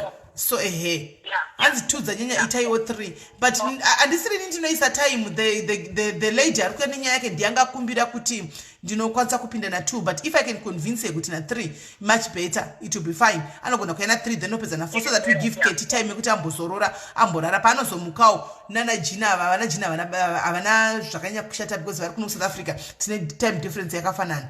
and yeah, so that we can be having the family yes yacho mangwana. So I think that would be great. At least thank you for that would be so awesome to see.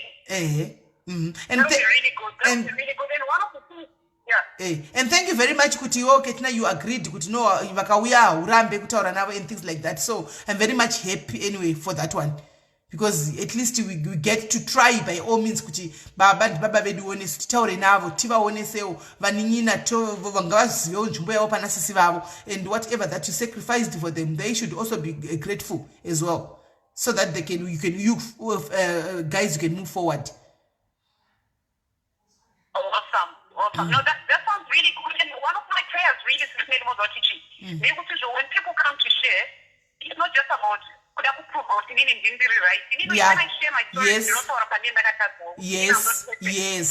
we have to share my stories, you get liberated when you tell the truth about how you feel or how you are right now. I don't want to lie. You were right to make some sort of you still have stuff, you're still going on through stuff. That's true. That's why I'm going through psychologists and counselors and everything. But I just know I'm still allowed to date, I'm still allowed to have fun with life, I'm still allowed to run and do stuff. But being honest with you, we need help. Being honest to discuss upon us. Yes, but that doesn't stop us from saying Jesus Christ is the Savior. You know, Jesus is the Savior, because that's just who I'm called to be. Should I keep quiet no time? No. So yeah, I look forward to tomorrow. Family will start coming to the platform. I know, yes, because she wanted to take the whole family anyway. So I think I hope tomorrow Gina and also the father can come. The father can come, because I saw somebody wrote a comment last time about the things like that. I'm in a platform EP.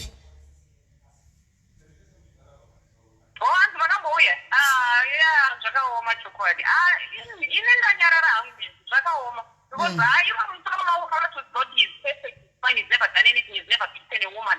I'm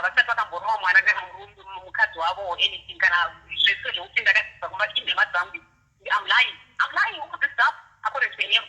No, let's see if we can get to have him be here on the show tomorrow, so that we can actually try and solve it. Not kugona kwedu takutozvinamatira kutanga nhasi izvo zvipanguva inoi kuti Mwari vapindire isave isu vanotaura, but ive mweya mutsvene, the Holy Spirit, let the Holy Spirit leads us into anything. We know kuti these things they do happen, but kana Mwari vakapindira varipo chakapwanyika vanochitora vakachimenda chikaita one.